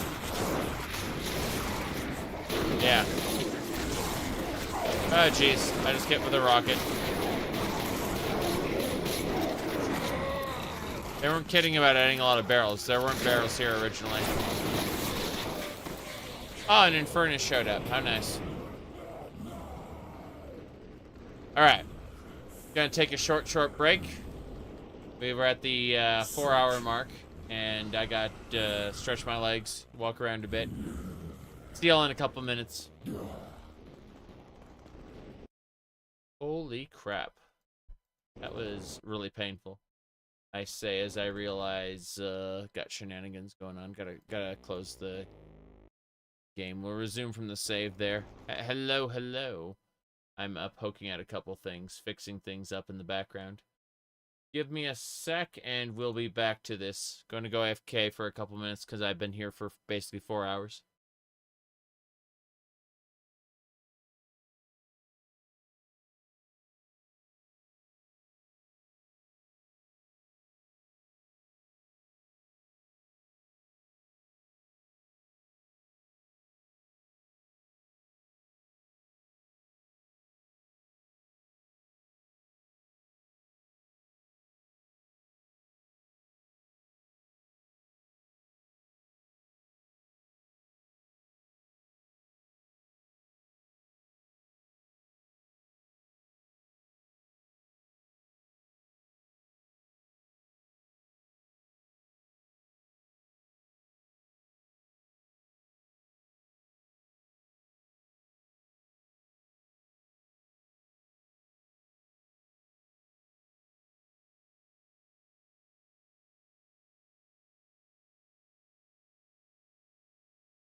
Yeah, I know we said stretch break, but here's the thing. I went upstairs and I've been convinced that it's time for bed. So, what's actually going to happen is I will definitely be streaming tomorrow. Checked it.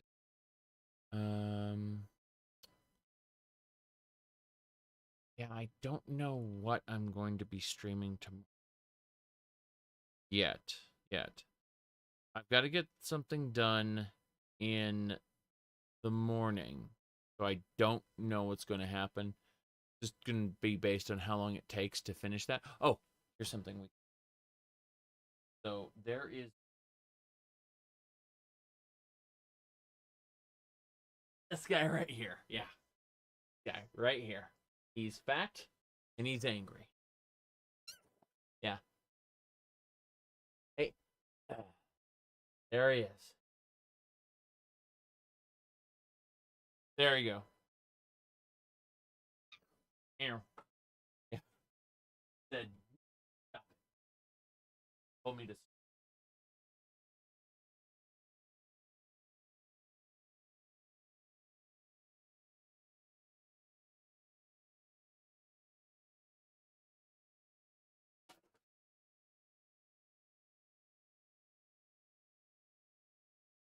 There we go. He's out of my hair now. Human, why you pick it up? Why you pick me up? Yeah, exactly. Big cat, big cat. All right. Yeah, I don't know what's happening to tomorrow, but I will attempt to stream something. Maybe Cyclopean. I don't know yet. Either way, we'll be playing video games, you know, in about maybe 9-10 hours. Somewhere around there. See y'all soon. I'm gonna go to bed. Bye, everybody.